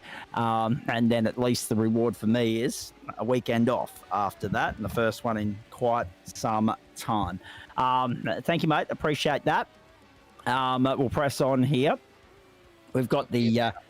you certainly will. We've got the Whiskey Business post-race show coming up very shortly with Greg Heaney. We've got Tyson Broad in the house as well, who had to get the elbows out on more than a few occasions tonight. And meanwhile, sailing, quite swiftly and freely into the sunset on both occasions, race winner, round winner, Daniel Yeaman, and pole winner as well. You've swept the box tonight. Pretty lucky to get that, but yeah, thank you, Zach. Worked out pretty well for me tonight. I guess is the really short summary there. Absolutely, it did, mate. I mean, very quickly, race qualifying, it was a very small margin, but it was good enough to set it up so that when the whips were cracking in race one, you avoided getting embroiled in any sort of battles that unfolded. There was a cracker of a scrap that was unfolding behind you, and all the meanwhile, we're just watching your margin climb and climb and climb. We'll get to race two in a moment, but race one couldn't have started the night any better. I mean, yeah, it all came down to, on top of obviously being on pole there, was just made sure to get my clutches set up right for a change and just get a nice clean launch. And that meant I felt pretty protected into that first triple corner complex. And then from there, yeah, I've got to watch back the broadcast and have a look at exactly how it went down. But I was made aware of, that things were feisty behind me, to say the least, in the first couple of laps. They always are, Dan. Oh, absolutely. Yeah, go back, watch the replay. The carnage was fantastic. But in saying that, you're familiar with this caper now. We didn't see you for the first 3 rounds of the season, but you're coming home with a wet sail. I mean, obviously, there are shortcomings to missing a 3rd round when there were only 2 drop rounds awarded to you. But in saying that, you're well versed in, like the guys around you, the carnage associated with an invert top 25.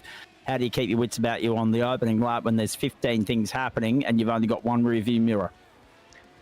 Fortunately tonight, in race 2, everything happened in front of me there, so I don't have to look behind too much. And it was just a case of, even though, as it turned out, we had Jackson there who, having to recover from his issues in race 1, starting up front and getting away from us, just didn't even think about the potential of that, just focused on just in the moment, every corner, what's in front of me, and just make sure to take it patiently, and as a result, get through all the big ones there on lap 1 without any issues, as it turned out. Indeed, and that set it up nicely for the rest of the night. You wouldn't have been able to believe your luck when Jackson made his only mistake of the race, really. He had a 4.5 second advantage. You guys were having real trouble chewing into that. He was holding it steady, and then all of a sudden, the one mistake he makes, and you're able to capitalise, and he's left to defend for second, and unfortunately, he got boxed out of it very late in the piece and ended up down in 5th. But that one really worked into your favour. That's not how you like to win races, but you'll take it. Yeah, 100%. I mean, by the time I got to second there, and we had about probably 8 minutes to go, I was pulling about half a second a lap out of him every lap, and I was thinking, okay, so there's maybe a chance I can get to him. But I was pretty well consigned to saying there's a good chance I'll be second here tonight, and all credit to him for finishing strong like that. But yeah, just the spin out of turn 9, from what it sounds like, he might have had a technical problem, which would be unfortunate if that was indeed the case. So commiserations to him if he got taken out of his hands a little more unexpected than just a simple error. But I mean, yeah, a bit of a taking gift horse in the mouse, and I'm certainly not one to complain about that. No, not at all. Now, obviously, we've been seeing you pop up from time to time sporadically throughout the course of the season. It seems as though this is a mainstay commitment for you. Circuit de Navarra, initial impressions on this circuit, because we were scrambling and we were scratching our heads to try and work out. We don't think we've ever done a broadcast race from here before. It's a tricky, challenging, but certainly very entertaining racetrack to watch race cars on. What's it like to drive? These cars are pretty well suited, yeah, and with the feeling, given it's somewhat recent content, wouldn't be too surprising if this is pretty new to everyone at the GSRC here as well. And yeah, like, there's definitely some interesting spots here. 5 and 6, the 5, 6, 7, 8 complex, impressively bouncy and bumpy for these kind of cars. So you get into that part there, and you can't really throw it in as hard as it would be if it was smoothed out. And there's a couple of bits where if you get up on the curb, you'll get. It's a bit of a car thing where the diff's a bit open, I think, so it allows the inside rear to light up, and that'll burn that away if you're a bit too aggressive with it. So all in all, good combination, I think, and it's you got a good opportunity with the draft and turn 1. You can also get some work, as I'm seeing on the broadcast now, down into that turn 9 back hairpin if you get a run off the previous corner. So good opportunities and plenty of reward, but also a fair bit of risk to go with it too. Indeed it is as well. How familiar are you with the next venue, Circuit de Lebanon? Not massively, and unfortunately, it's another one of the Friday nights where I'll be tied up with the V8 Scops support series, so I will be in no-show next Friday night, managing and running that race weekend at Bathurst with GT4 TCR cars racing around there on the Friday, so it's busy for me. In that respect, so unfortunately means, yeah, just one of those things that contributes to my part-time appearance here in the GSRC. TCR, is it attracting a bigger field in your servers than it is in the real world at the moment? Unfortunately, it's probably right on about the numbers we're seeing in TCR Australia. Oh, jeez. Ouch. I don't know what it is. I mean, you watch the TCR racing. We've had a fair share of it here on the platforms of the GSRC. They put on a great show.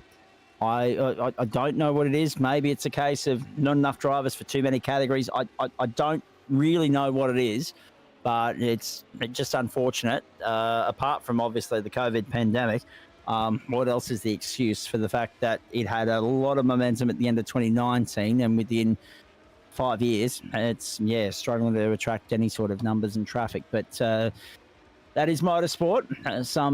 Some categories thrive and flourish, others don't. However, GT4 seems to be very much on the rise. I'll ask you this, because, and actually, Tyson Broad, Paul Wood, Greg Heaney, feel free to chime in here, boys, and Joe Baldwin as well. And we look at our GT4 field, we know we've got 5 different manufacturers. There's one notable omission at the moment. When do we see some love for the Mustang in GT4 parlance after its debut in GT3 in iRacing earlier in the year? That's a good question. I mean, yeah, like also I've had teammates and other people in the RS community sort of wondering where the Mustang Dark Horse, which would probably fit into which would have fit into the production car series here on iRacing be as well. I guess it's a mystery as to, it definitely seems like it'd be a good fit. There's also a couple of GT4s would be nice to see, but I guess, we'll have to see what the contract wheels in the background are turning over time. Yes, and I guess all your mates in Scott circles, mate, you mentioned it, so we may as well elaborate on it. We'll be licking their lips with the next content update bringing Gen 3 to the server. At least we're certainly hoping so that everyone will take to it and be keen and ready to go racing next year. Just working out final kinks and hopefully have some calendar dates to announce to everyone in that series and those who might want to come and join us next year as well once we go racing for our Bathurst 1000 next Sunday. Excellent. Big weekend for you guys next week. Good luck with that. And well done tonight. Obviously, we won't see in a couple of next week, but maybe for the Sachsenring 2 weeks from now, the home of the German MotoGP.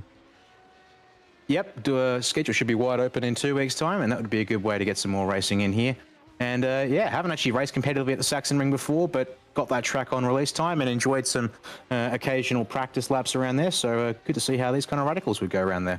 I'm excited to see how it goes for the Porsches in a couple of weeks' time there as well. So actually, we've got Porsches there on the Thursday night, I'm pretty sure, of week 9, and radicals there on the Friday night. So if you like your Sachsenring, week 9's the place to be on the platforms of the GSRC. Daniel Yeaman, you're a busy boy at the moment, I know.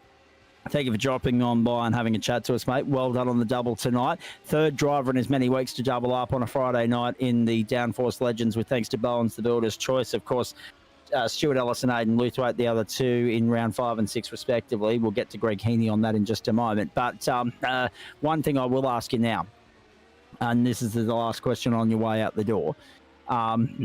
As someone that comes in, and you've had this luxury before as well in other categories, and I think I've probably asked you before, do you come in here ready to throw caution to the wind, knowing that you're a contender without being a contender in a matter of speaking? You can help shape and mould the championship without actually fighting for it? I mean, in many respects, I'm here to put my best foot forward every time I get out on track. And I guess, to me, the championship is something I'm not thinking about and looking too much before each race, but certainly the objective is to be getting good results on the board without being all elbows out in the process. So very much hoping, a couple of races left in the season here, we can get some more results on the board, but and it might play spoiler for the championship, but certainly go about it in the best way possible.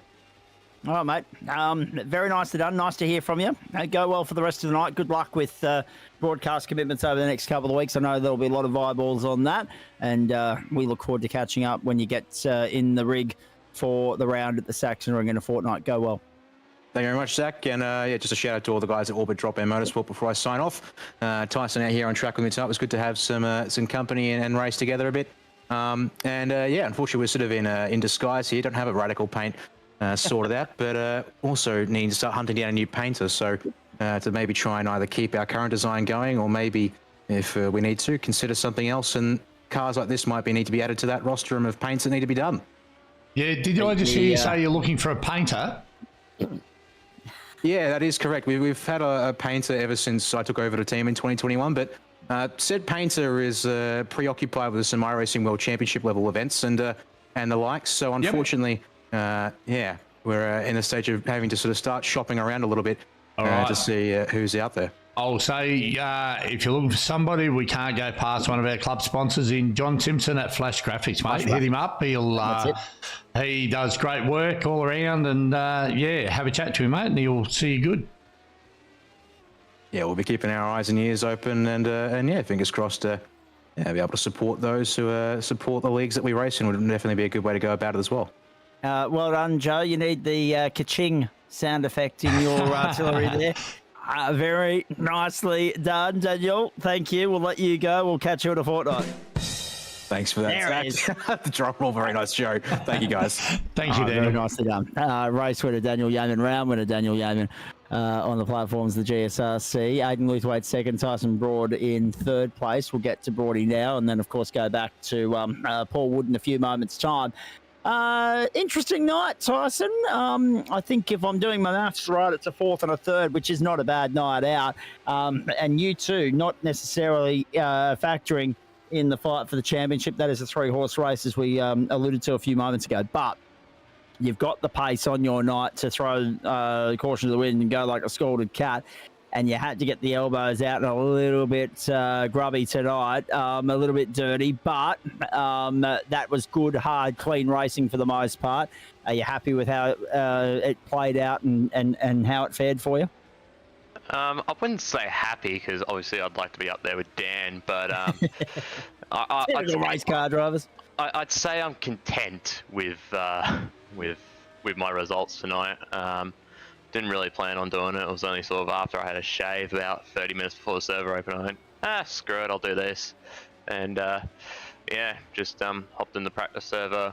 And yeah, just sort of started ripping laps. And I kept having to remind myself that I'm 15 years old, which is when I did extensive testing in the SR3 variant of these radicals in real life. So I had to just remind myself of that time, and yeah, it slowly started coming back to me. But yeah, don't really drive the radicals too much on iRacing. How so just give everybody a little bit of an insight. 15 when you tested them in the real world. How old now? I'm a month away from 23. Not bad. And so what's that? Nearly 8 years. So we're going back to 2016 vintage there. Extraordinary. Now, how do you find this SR8 compared to the SR3? Have you driven both on iRacing or not? Unfortunately, the SR3 is not in iRacing. Sorry, it's the SR8 and the SR10, isn't it? Yeah, it is. Yeah, sorry, yeah. So what are your comparisons? This one, I'd say, it's a lot easier to lose or grip at slow speed. Sort of mid to high speed, it feels sort of similar, even though steering probably isn't as heavy as I remember feeling it. But yeah, slow speed is real difficult in this. I think maybe because of the extra mass due to the engine in the back of this thing is a bit different compared to a 4-cylinder 1000cc bike engine compared to I guess maybe two of those engines strapped together. Trying to remember the differences, but yeah, no, I think it's just due to the extra mass of the engine. I think that's causing the difference at slow speed. Indeed. Thoughts on the circuit, because it's a bit of an unknown entity, isn't it? I hate this place. Oh, okay. Right.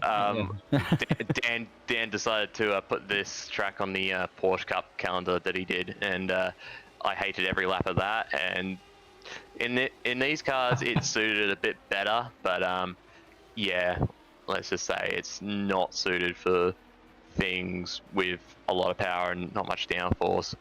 So yeah. All calendar complaints can be forwarded in the direction of N Fodiatis. As far as the downforce legends are concerned, I'm pretty sure I'm right in saying, Joe? Yeah, but any complaints will go to his spam folder anyway. Correct. Yep. Which is funnily enough also forwarded on in some way, shape or form to El Presidente himself. So the complaint's been noted, whether anything's done about it or not. The grievances are being aired at this time of the year. I love it. Don't worry, we'll just throw a couple of Nick's favourite tracks into what he wants to race next season, namely, what's that one he loves? Sebring, that's right. Yeah, we're off to Florida next year, folks. What a lovely part of the world. A lovely part of the world, just questionable racetracks, if you ask Nick Fodiatis. Now, and I think he's done the Harold Holton bolted tonight, so it'll be up to Joe to reveal where we're going for round 10. We might do that before we talk to Paul Wood, actually, because that way everybody that's hanging on for that announcement can jot it down and express their gratitude or their dismay one way or the other. Tyson, just whilst we've got you, mate, you've been a busy boy. There's been a lot of racing going on, as you say, Porsches. I mean, we've seen you in supercars and other things as well. If nothing else, you're very versatile. Yeah, I guess. Sort of just coming, mainly doing GTs and open wheelers in my early days. And then, yeah, sort of the main reason why I decided to do this was I missed out on the V8s on Wednesday night because I was busy doing Pro Series. and yeah, sort of thought I'd make up for it. I was hoping that there'd be a slight, input error in the standings, and the points for tonight go towards the V8 championship, because I'm still currently leading that. But nah, it's just sort of just nice to hop in, have a bit of fun, and yeah, ended up having some good racing tonight. And in saying that as well, fourth and a third, so a good points haul first up. But it looked as though that opening lap was rather hairy. How lucky were you to stay out of trouble?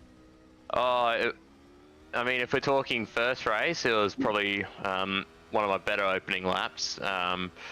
Just down to starting fifth, dropping to 6 off the line, and then ended up P2 by turn 9.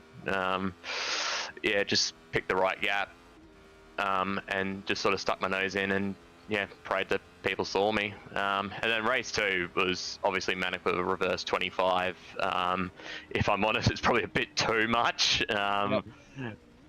Maybe sort of just maybe reverse 15 would be better. But in saying that, it was again just pick the right gap and go for it. I think I ended up P4 by the end of the first lap from like 18th or no 22nd, whatever it was.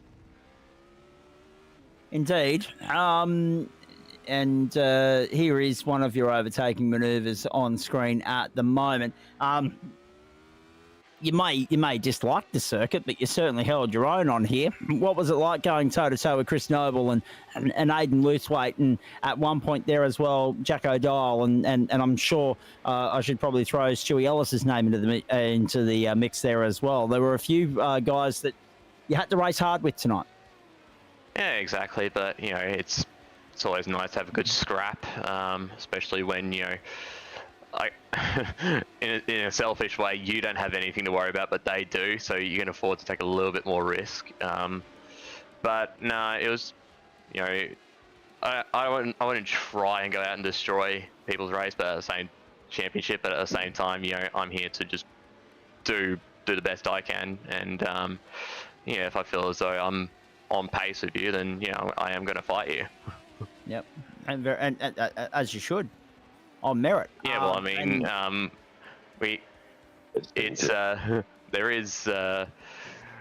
there is gentlemen in the club name, but there is also racing in it. So correct. Yeah. Correct. Agreed. Someone was reminding me of the definition of gentleman earlier in the week for some reason, but anyway, listen. Whilst we got you as well, what's next on your racing schedule? Is it the Supercars on Wednesday night, or will we see you before that?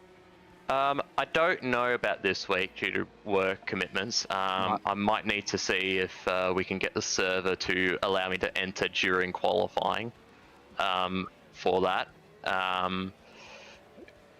So therefore, I would be able to race it. And then, I guess, mainly. It is a slight problem. I'm reading on the screen, Mandurah. That's the West Coast, isn't it? You're over there with Joe.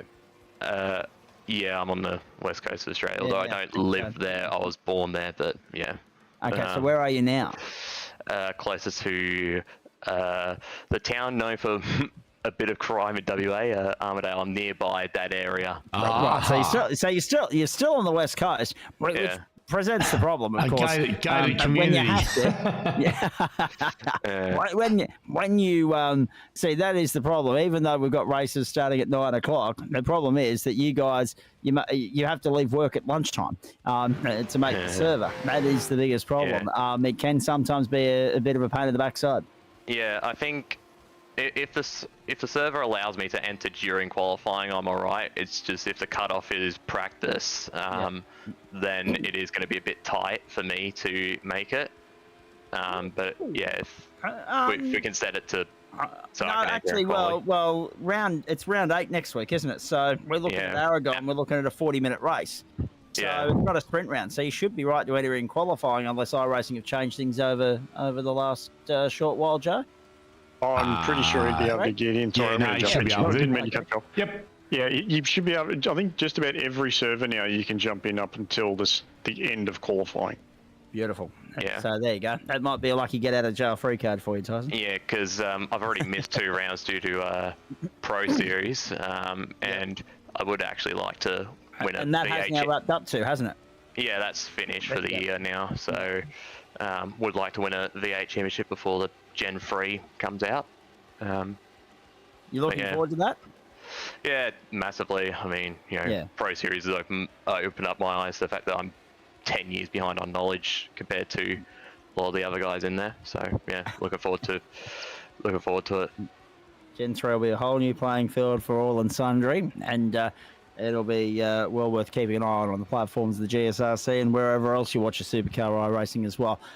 Ladies and gentlemen, so Aragon for the supercars, and as we said earlier, Circuit de Lebanon in France for the Radicals next week. What are your thoughts on those?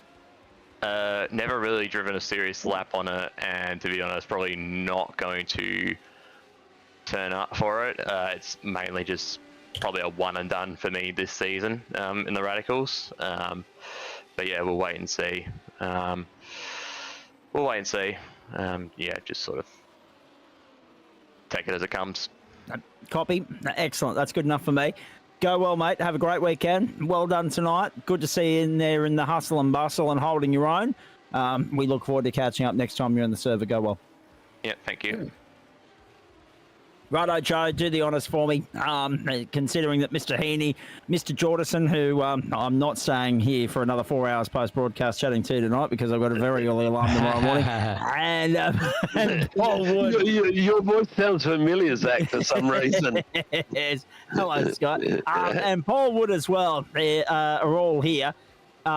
Nick said to us at the pre-broadcast, Joe, he said, we best let everybody know at the end of week 7 where we're going to on Friday, December 6th when we get this season wrapped up. I'll let you do the honours, please. Yeah, so obviously Navarra tonight, Lebanon next week, then Sachsenring, and we are going to Phillip Island on December 6th for round 10. There we go.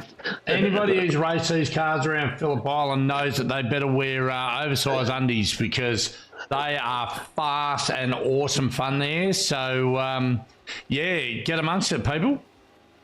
So, Sachsenring for both the Porsches and the Radicals in week 9. Phillip Island for both the Porsches and the Radicals in week 10, with thanks to Bowen's the Builder's Choice. Friday Night Motorsport ends on home turf at the Gateway to Hypothermia, Friday, December 6th, 8:30 Eastern Daylight Time. You won't want to miss it. It'll be absolutely fantastic. Since you're here, Scott, stick around. I'll come back to you in a moment. Paul Wood, let's have a chat to you. Nothing lost, nothing gained. 13th in race 1, 13th in race 2. Am I reading that correctly? Yeah, pretty much. I don't think I was meant to go any higher, so you could probably say 13 was my lucky number, or unlucky, whichever way you want to look at it. Well, a little bit unlucky, let's be honest, because I think if we're being fair, Woodsy, I think you lost a couple of spots in race 1. You were involved in an early loop and spin, and from there it was a bit hard to retract or recover the ground that was lost. Yeah, pretty much. I seem to be doing all right lately in practice and qualifying, and come to the race, and I seem to lose the ability to drive. And you're probably starting to notice a bit of a trend, but I'm having trouble with losing the back end. And I hope I can get to the bottom of what's going on. But Woodsy, you weren't alone tonight. There are about 100 spins of the similar variety out there on the circuit. I don't like doing that. I like to keep my car facing the right direction, but just frustrating. I did it last night in both GT4 and Porsche, and I've just had a week of it, and I'm like, what is going on? Yeah, absolutely. No, I understand it. I get it completely. Hey, talk us through the second race, mate. The hustle and bustle of the opening lap. Were you able to survive all of that, or was there a little bit of work to do afterwards?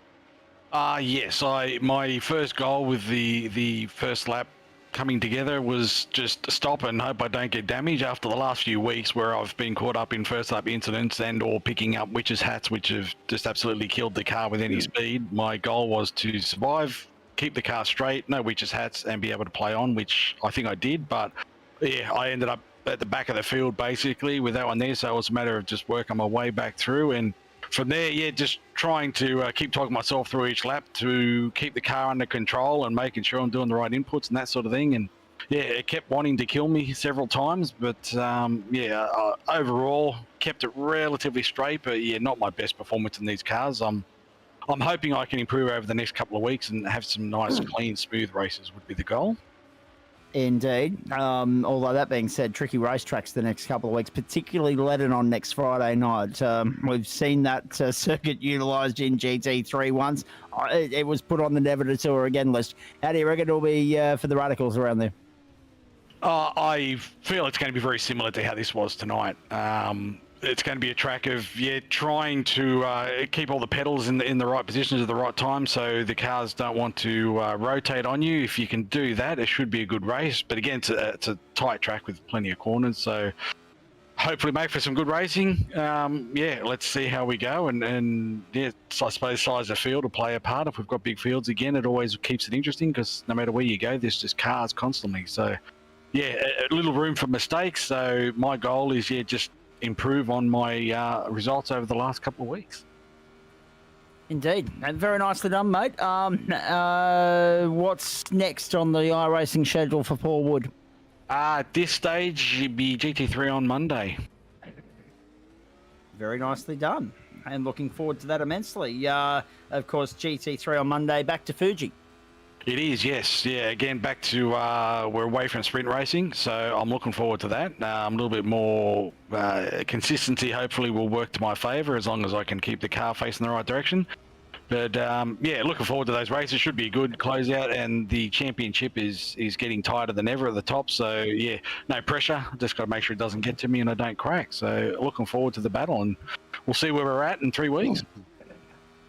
Indeed, we will. Hey, very nice to catch up with you, mate. Appreciate you stopping on by. Go well for the weekend, and we'll see you Monday night. No worries. Thanks, guys.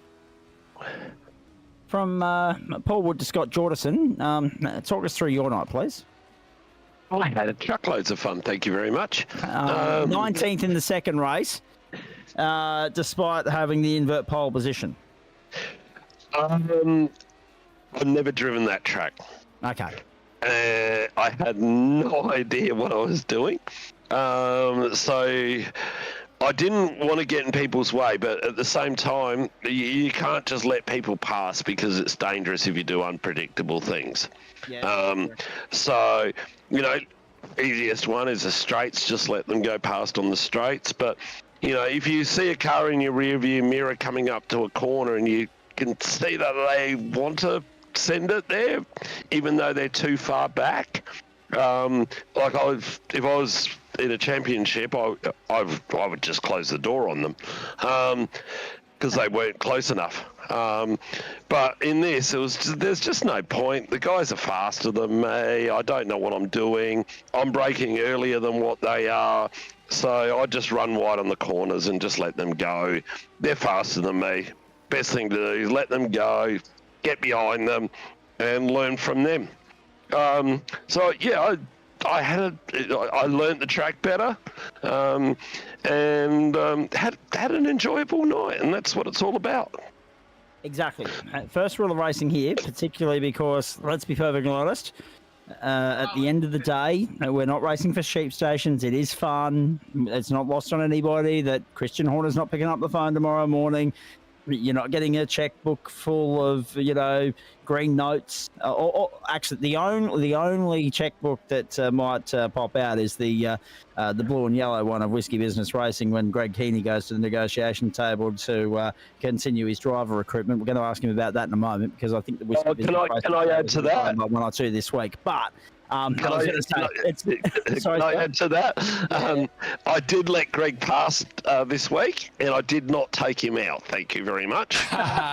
No friendly fire this week. Oh, I love it. I love it. Very nicely done. Scott, it's interesting, though, because, as we say, the first rule of racing is have fun, and you personify that.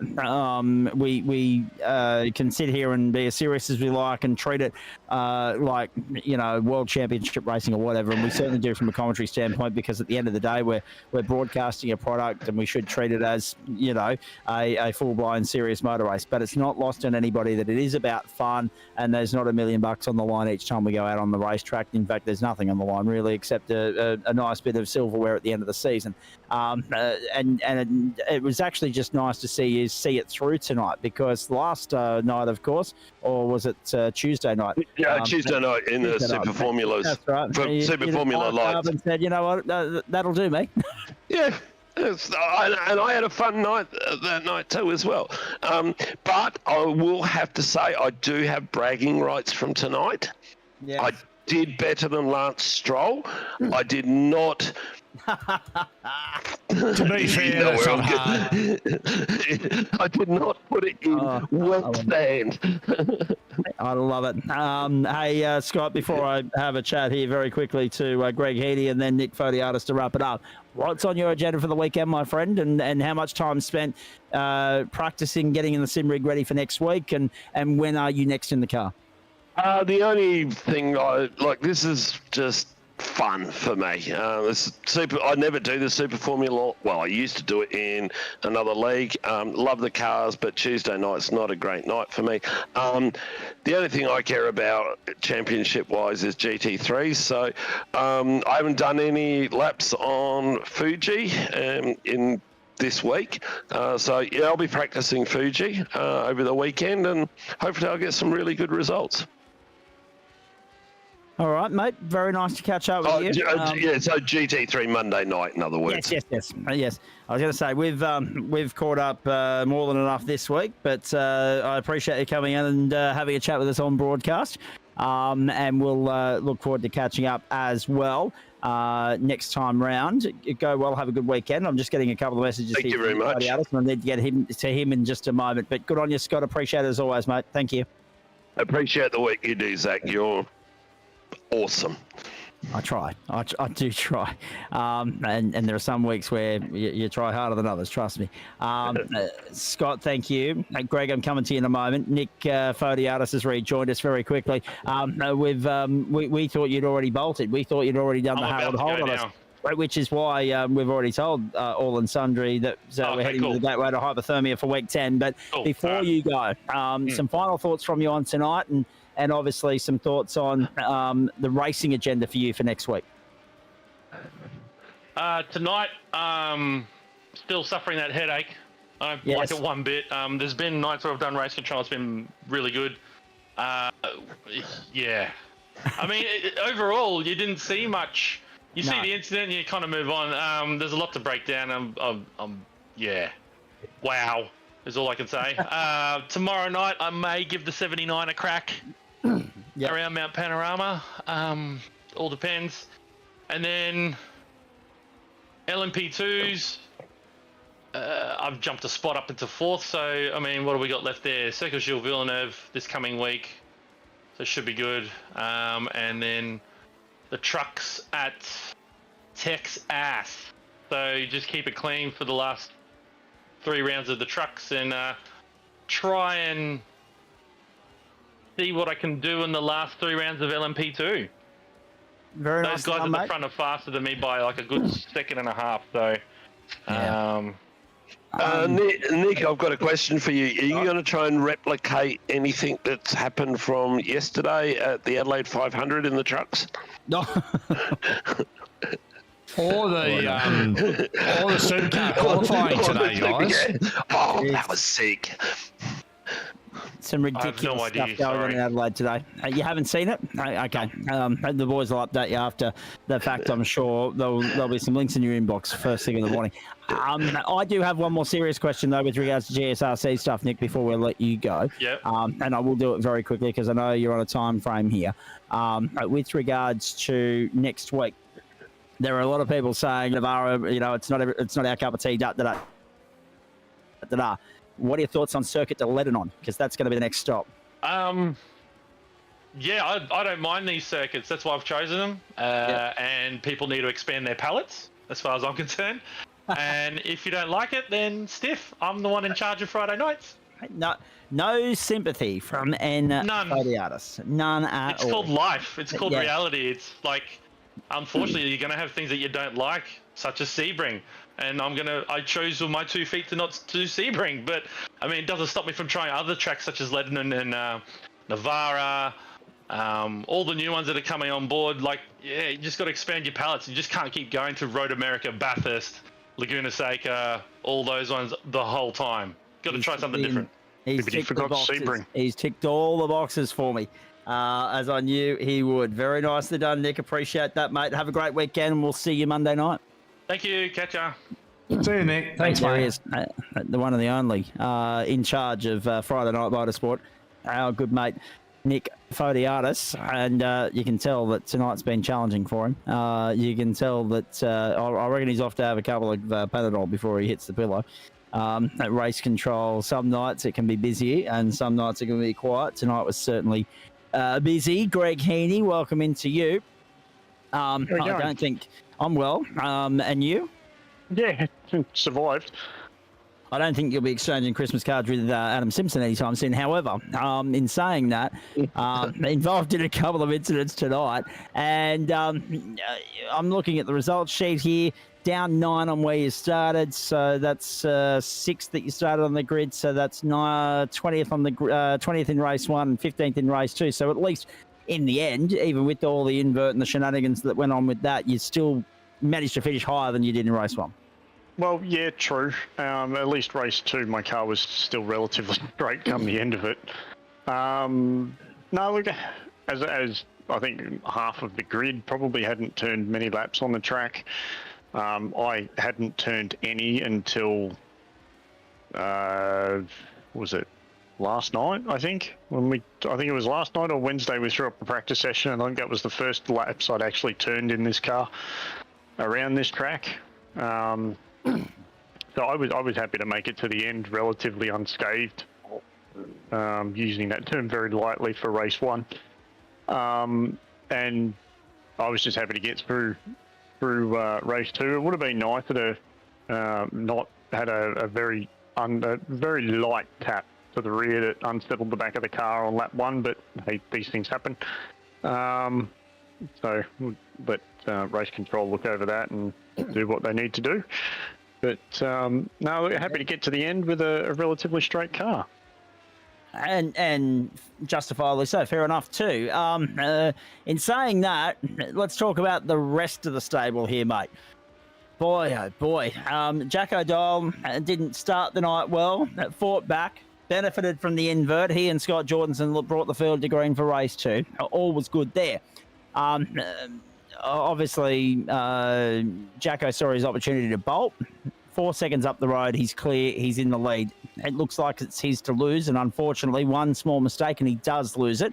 Not only first, but eventually, come those final few laps, his teammate gets on by, thinking about his championship, and he's left to defend Tyson Broad and Chris Noble, and he fall about half a lap short of being able to successfully do that. Yeah, very unfortunate for Jackson. He's still chasing that elusive first win within the GSRC. So, well, I'm sure he'll get it. It's just a matter of when.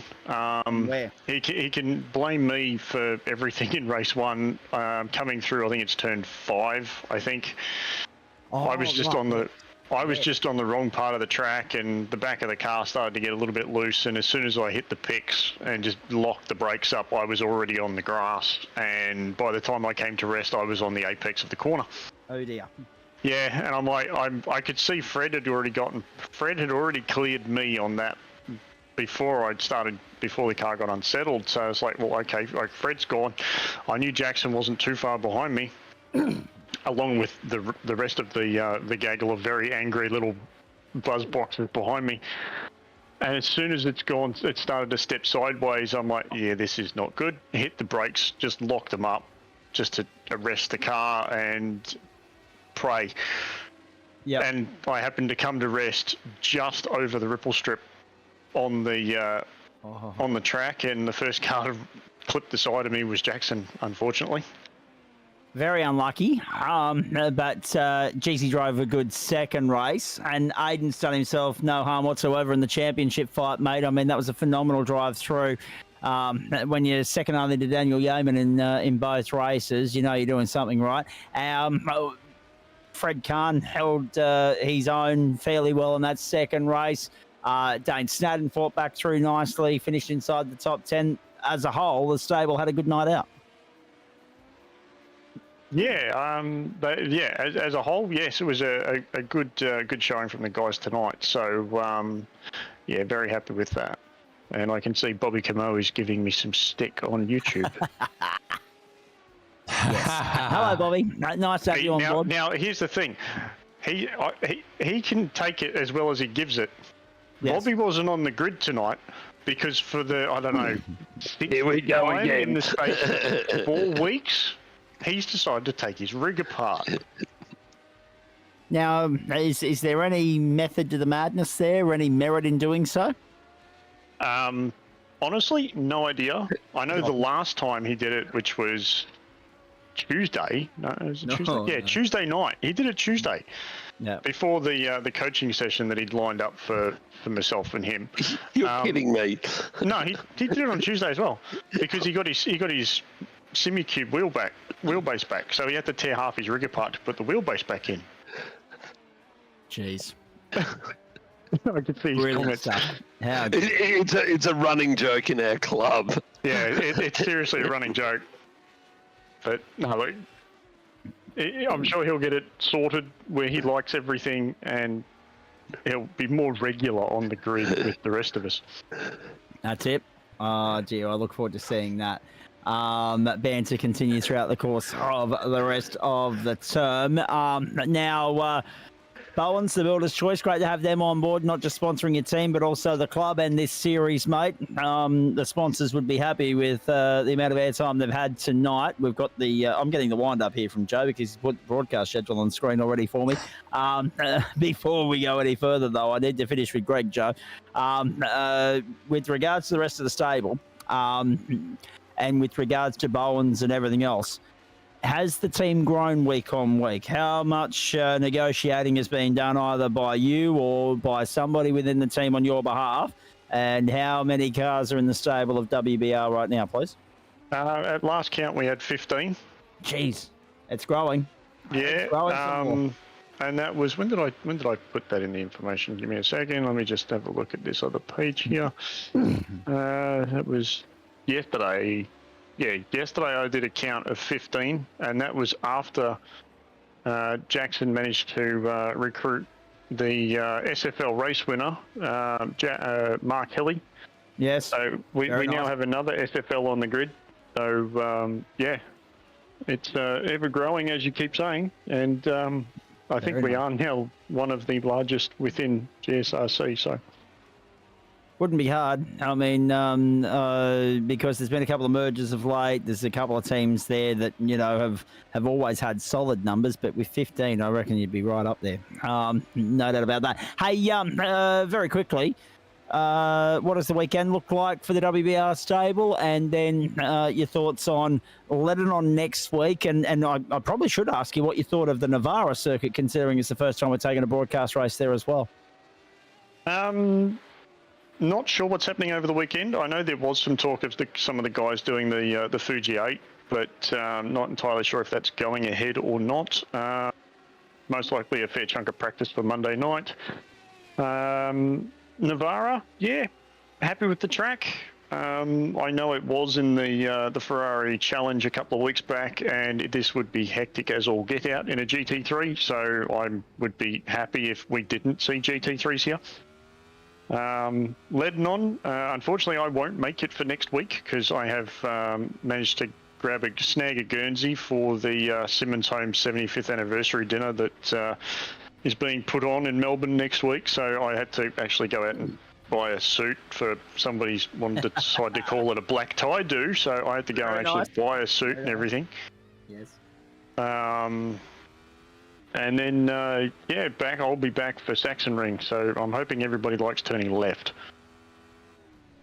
Yes, despite the first corner being right. Good point. I like it. So we won't obviously see as much of Greg Heaney next week as we would have been liking, but that's okay. Circuit 11 on going to be an interesting challenge for those that do turn up on the platforms of the GSRC for Friday Night Motorsport next week. Considering I'm getting the wind up from Trucker, I'll let you go at this point. I Sorry, thought Joe? you were leading there. That's why I chucked it up. You tricked No, me. all good. I did indeed, but nice to see you paying attention. Mates, well done on the efforts tonight.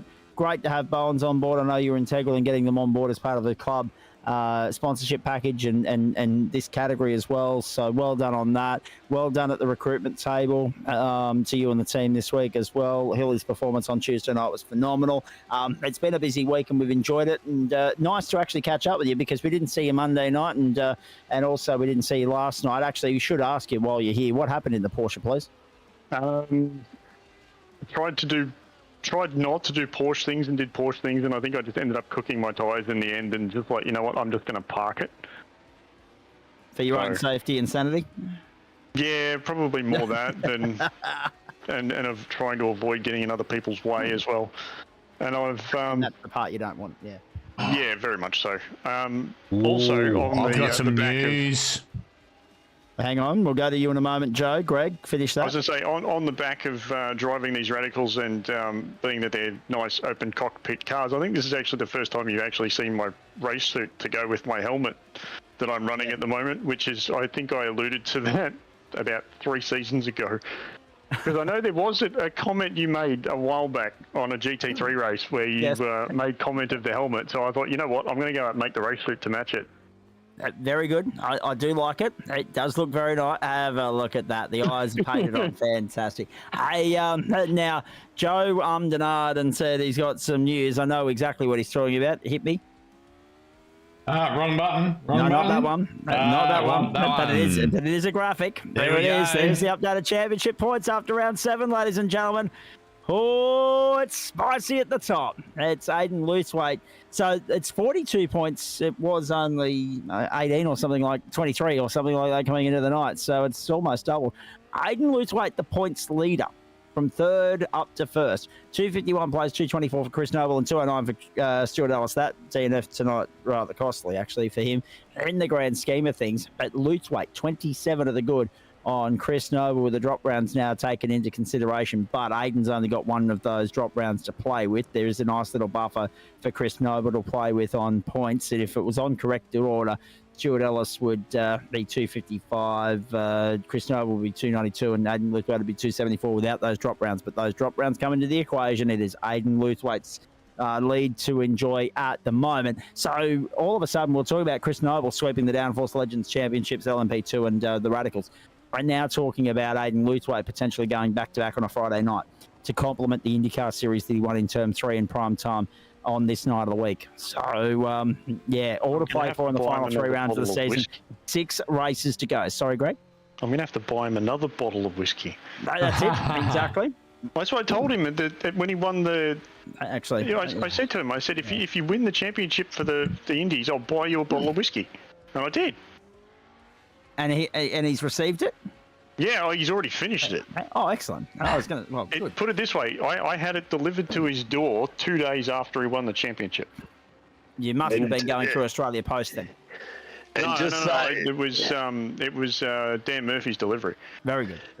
And just saying, I think you can take it from the team name that, especially with Greg. It is the product that we enjoy the most. Yeah. It wouldn't be Johnny Walker. Let's put it that way. I like it. Very, very nicely done. But that's obviously a nice note to finish on for tonight. The fact that Aiden is the championship leader on corrected order at the end of week 7. Greg, thank you. Appreciate that. Scott, thank you. Joe Baldwin, a couple of final comments from you before I do look at the schedule. Yeah, It's been a huge week, hasn't it? It has. I mean, we've broadcasted every night this week, and it's been some of the best racing. I mean, across the board, GT3 delivered in their final sprint round of the season. The Super Formula Lights are proving to be very entertaining, as they were last term. We've confirmed another rematch for the SRW boys, and of course, I mean, tonight was just sensational from Daniel Yeoman with a double there. The Porsches are really compelling, so too GT4 at the moment. We haven't got a bad championship running at this point. But the other point as well, because it was week 7, there was a lot riding on this week because everyone's looking at those points table to see Drop exactly rounds. how it balances out on the mathematical front. Yeah, so all the drop rounds have come into it now. And I mean, we can see Luthwaite, he jumped 2 positions in the championship. Dan Yeoman jumped 6, and he's dropped 3 rounds, so he's got an extra drop round over everybody else anyway, and he's still sitting 4th here. But tonight was probably one of the best nights of the Radicals that we've had. I mean, Motorsports early in the season was a cracking race. I mean, it's been pretty good all around, but yeah, tonight was best foot forward with these guys, and it was a tricky circuit, so it sort of tended to favour some good racing. My work schedule, unfortunately, has taken me out of a lot of racing in the last couple of weeks, which is a bit of a bummer. I would have loved to have run the Porsches last night, but 1:30 a.m. alarm clocks precluded me from being able to do it. But I'll certainly be back next week. Actually, I won't be broadcasting this round. I've got some personal stuff doing, so we'll definitely try and get somebody to broadcast next week. But and if not, then well, it's only later on.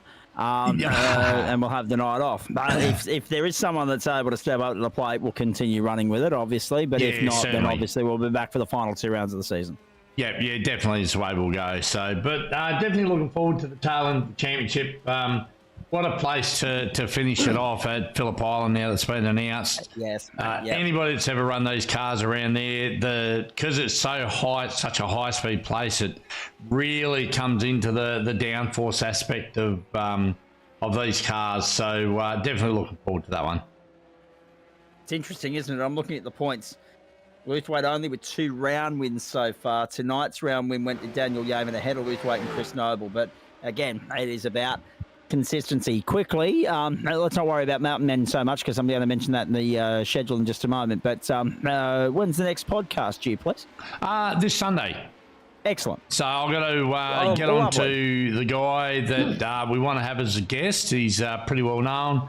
Hopefully I can nab him in the next 48 hours to join us for the podcast. But there's lots of news coming this weekend with the podcast, with the announcement of what's coming in season 25 1 for iRacing. And yeah, so just going to be the normal banter, a couple of tips and tricks, and Nick's real world stuff, which obviously we've got the silly cars race, supercars racing in Adelaide this weekend. So correct. So yeah, we'll cover those and what's going on around the world. Can I make a comment there? I know that there is some things on the horizon for 2024. I do not know what 25. Sorry. I don't know what Joe's going to be announcing in his podcast on Sunday night, but I can tell you right now, there is some super exciting stuff going forward for the club for 2025. It is sick. Yeah, it's going to be awesome. It's going to be fantastic. Gentlemen, thank you for your efforts throughout the course of the evening. Stay tuned for the podcast when it does drop, ladies and gentlemen. It's a good watch, and it's easily enough put on in the background as you're doing your work or driving to school, work, sporting events, whatever the case may be. Put the headphones in and away you go. We should thank some sponsors, and we'll do that in a moment. There's the schedule for you. On the platforms, the Gentleman Sim Racing Club across Facebook, Twitch and YouTube. That's the lay of the land for week 8. Well, the culmination of week 7 tomorrow night, obviously, will be the Mountain Men from Mount Panorama Bathurst in the Lotus 79s, 32 laps, 8:30 Eastern Daylight Time. Remember, that time's shown above our Australian Eastern Daylight Saving Time. Hello, Queensland. Nice to have you on board. Circuit Gilles Villeneuve, the LMP2 Challenge, broadcasting that live Monday night for you to get week 8 underway. And that will be a 30-minute affair and a vitally important stop in the championship as far as trying to stop Chris Noble is concerned, but I think the horse has bolted on that one. We then turn our attention to Waste Options GT3. It is the pro split because it's a 60-minute race. It'll be GT3 Pro, 60 minutes, 8:45 Eastern Daylight Time. We're looking forward to bringing you that one. Night 2 of week 8 takes us to Willow Springs and the Skip Barbers. Now, that would be good. At the introductory Formula Circuit de Jerez. So we stay in Spain for Super Formula Lights, and that's on the back of Japan last week. And that's, what did we say it was there, Joe? Sprint racing for the... Yeah, yes, 2 times sprints. Yep. 9:15 Eastern Daylight Time. Make a note of that if you're in Super Formula Lights. We are endeavouring to bring you the grand final of both those championships on the what will it be? It'll be the 3rd of December, only a couple of weeks away now. As Nick said a few moments ago, the GSRC Orbit Australia NASCAR Truck Series from Texas Motor Speedway Wednesday Night Motorsport. That's the entree getting us underway 7:45 Eastern Daylight Time before the Super 2s take us to Motorland Aragon for 40 minutes of out-and-out racing there, 9 p.m. Eastern Daylight Time. Thursday night, a Circuit Zolder double. And we're very excited about this. The Belgian round of the championship. 2x sprint races for the Porsches from 9 p.m. Eastern Daylight Time, preceded by the GT4 Challenge over 40 minutes from the same venue at 7:45 Eastern Daylight Time. And then we're back with you next Friday night. And how nice it is to be back with the boys on a Friday night as well. First time this season, but I'm here for the remainder. Circuit 11 on, 2 sprint races there, 8:30 Eastern Daylight Time. Now, as we say, that would normally be guaranteed broadcast. We will confirm that for you on Thursday night, whether somebody's going to pick up the freight left behind by Joe next week. And I think it's only fair that we do, because Joe picked up the freight a couple of weeks ago for Daniel and Josh on a Thursday night. So he's in credit at the moment, is El Presidente. Circuit 11 on 2 sprint races next Friday night, 8:30 Eastern Daylight Time. Really looking forward to that. At GSRC.myshopify.com or merch.tgsrci.com for all your stocking stuffers in the lead up to the festive season, ladies and gentlemen. Stubby coolers, jumpers, shirts, bottle openers, you name it. They've got it there. And I just want to quickly mention as well, a big thanks to the people that make it possible for us to do what we do here on the platforms of the Gentleman Sim Racing Club across Facebook, Twitch and YouTube. They include Sprite and Cider, Waste Options, Orbic Australia, Bowen's The Builder's Choice, JJZ Constructions, merch.tgsrci.com, M-Wave Australia and Flash Graphics. And as we mentioned last night and Tuesday night as well, we have a couple of special one-off broadcast events coming your way at the end of the season. Sunday morning motorsport. Yes, Sunday morning. You heard that right. I'm not a morning person, but I'll be here. Get the coffee brewing, ladies and gentlemen. 10 a.m. Eastern Daylight Time, Sunday, December 1.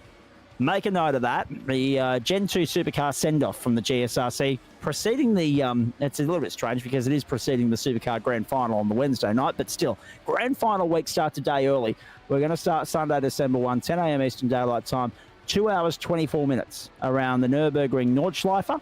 We're hugely excited about having a run around there in not just the GT3s, but also the supercars. Multi-class racing, Sunday, December 1, 10 a.m. Eastern Daylight Time. Josh Zuno and I will be with you for that. And that will include our send-off to the Gen 2 supercar. So you can have any number of 10 different manufacturers out there and 11 different cars, because you can have the Mustang and the old school supercar Mustang and the new school GT3 one. So make a note of that. Multi-class racing comes back to the platforms of the GSRC Sunday, December 1, 2 hours, 24 minutes. It'll be a 3-hour broadcast. We're looking forward to that immensely. Then, after Grand Final week has been gone, come and went, run and won, and which will be live December 2 through 6 for you on the platforms of the GSRC. We're back on Wednesday, December 11. Yes, December 11 in week 11. Night 3 of week 11 will be the only night of racing for us, pending any changes between now and then due to iRacing, meltdowns or world global IT outages or whatever else that's been dished up this year. It's been quite fun, hasn't it? We will be with you for the second incarnation of the Australian Open World Nationals in conjunction with our mates from SRW, Sam Chapman, the defending champion. It will be a different circuit. It won't be Silverstone. All that information will become clear in the light of day in the weeks leading up to December 11. Wednesday, December 11, I reckon it'll be around 8 o'clock Eastern Daylight Time, and we're looking forward to your company for that. So it is a busy schedule to end the season, but we wouldn't have it any other way. We've enjoyed the first 7 weeks thus far, but there's more still to come. Championships on the line, champions to be crowned, and of course, fireworks and action aplenty to complement what's been a great 7 weeks to start the season. We're going to bring it home with a bang. Seriously hope that you enjoyed what we brought you tonight on the platforms of the Gentleman Sim Racing Club. across Facebook, Twitch, and YouTube, as per usual. Less racing content, more chatting content, but hey, what's new on these platforms? 2 hours and 10 minutes later, we're saying goodnight to you. Have a great weekend, everybody. Real World Motorsport continuing, the MotoGP Grand Finale for those of you that don't want to watch anything going on in Adelaide. And, of course, you know, the usual complement of tennis and cricket and soccer and AFLW. It's all happening at this time of the year, the Rugby Spring Tour as well. So no shortage of sport to sink your teeth into throughout the course of the weekend. And, of course, we're back on Monday night for Week 8 action. Night 1 of Week 8 in Term 4 of 2024, our 19th season on the platforms of the Gentlemen's Sim Racing Club across Facebook, Twitch, and YouTube. On behalf of Joe Baldwin and the entire broadcast commentary and production team here, well done to Daniel Yeaman, sweeping the night. 3 sweeps on the trot. It was Ellis in Week 6. It was Luthwaite in Week 7. Yeaman tonight. Luthwaite, the effective championship leader, but it's still a 3-horse race at the top of town. On behalf of Joe Baldwin and the entire broadcast commentary production team, I'm Zach Cabin. Have a great evening, everybody, and a terrific weekend. We'll see you Monday night. Until then, bye for now.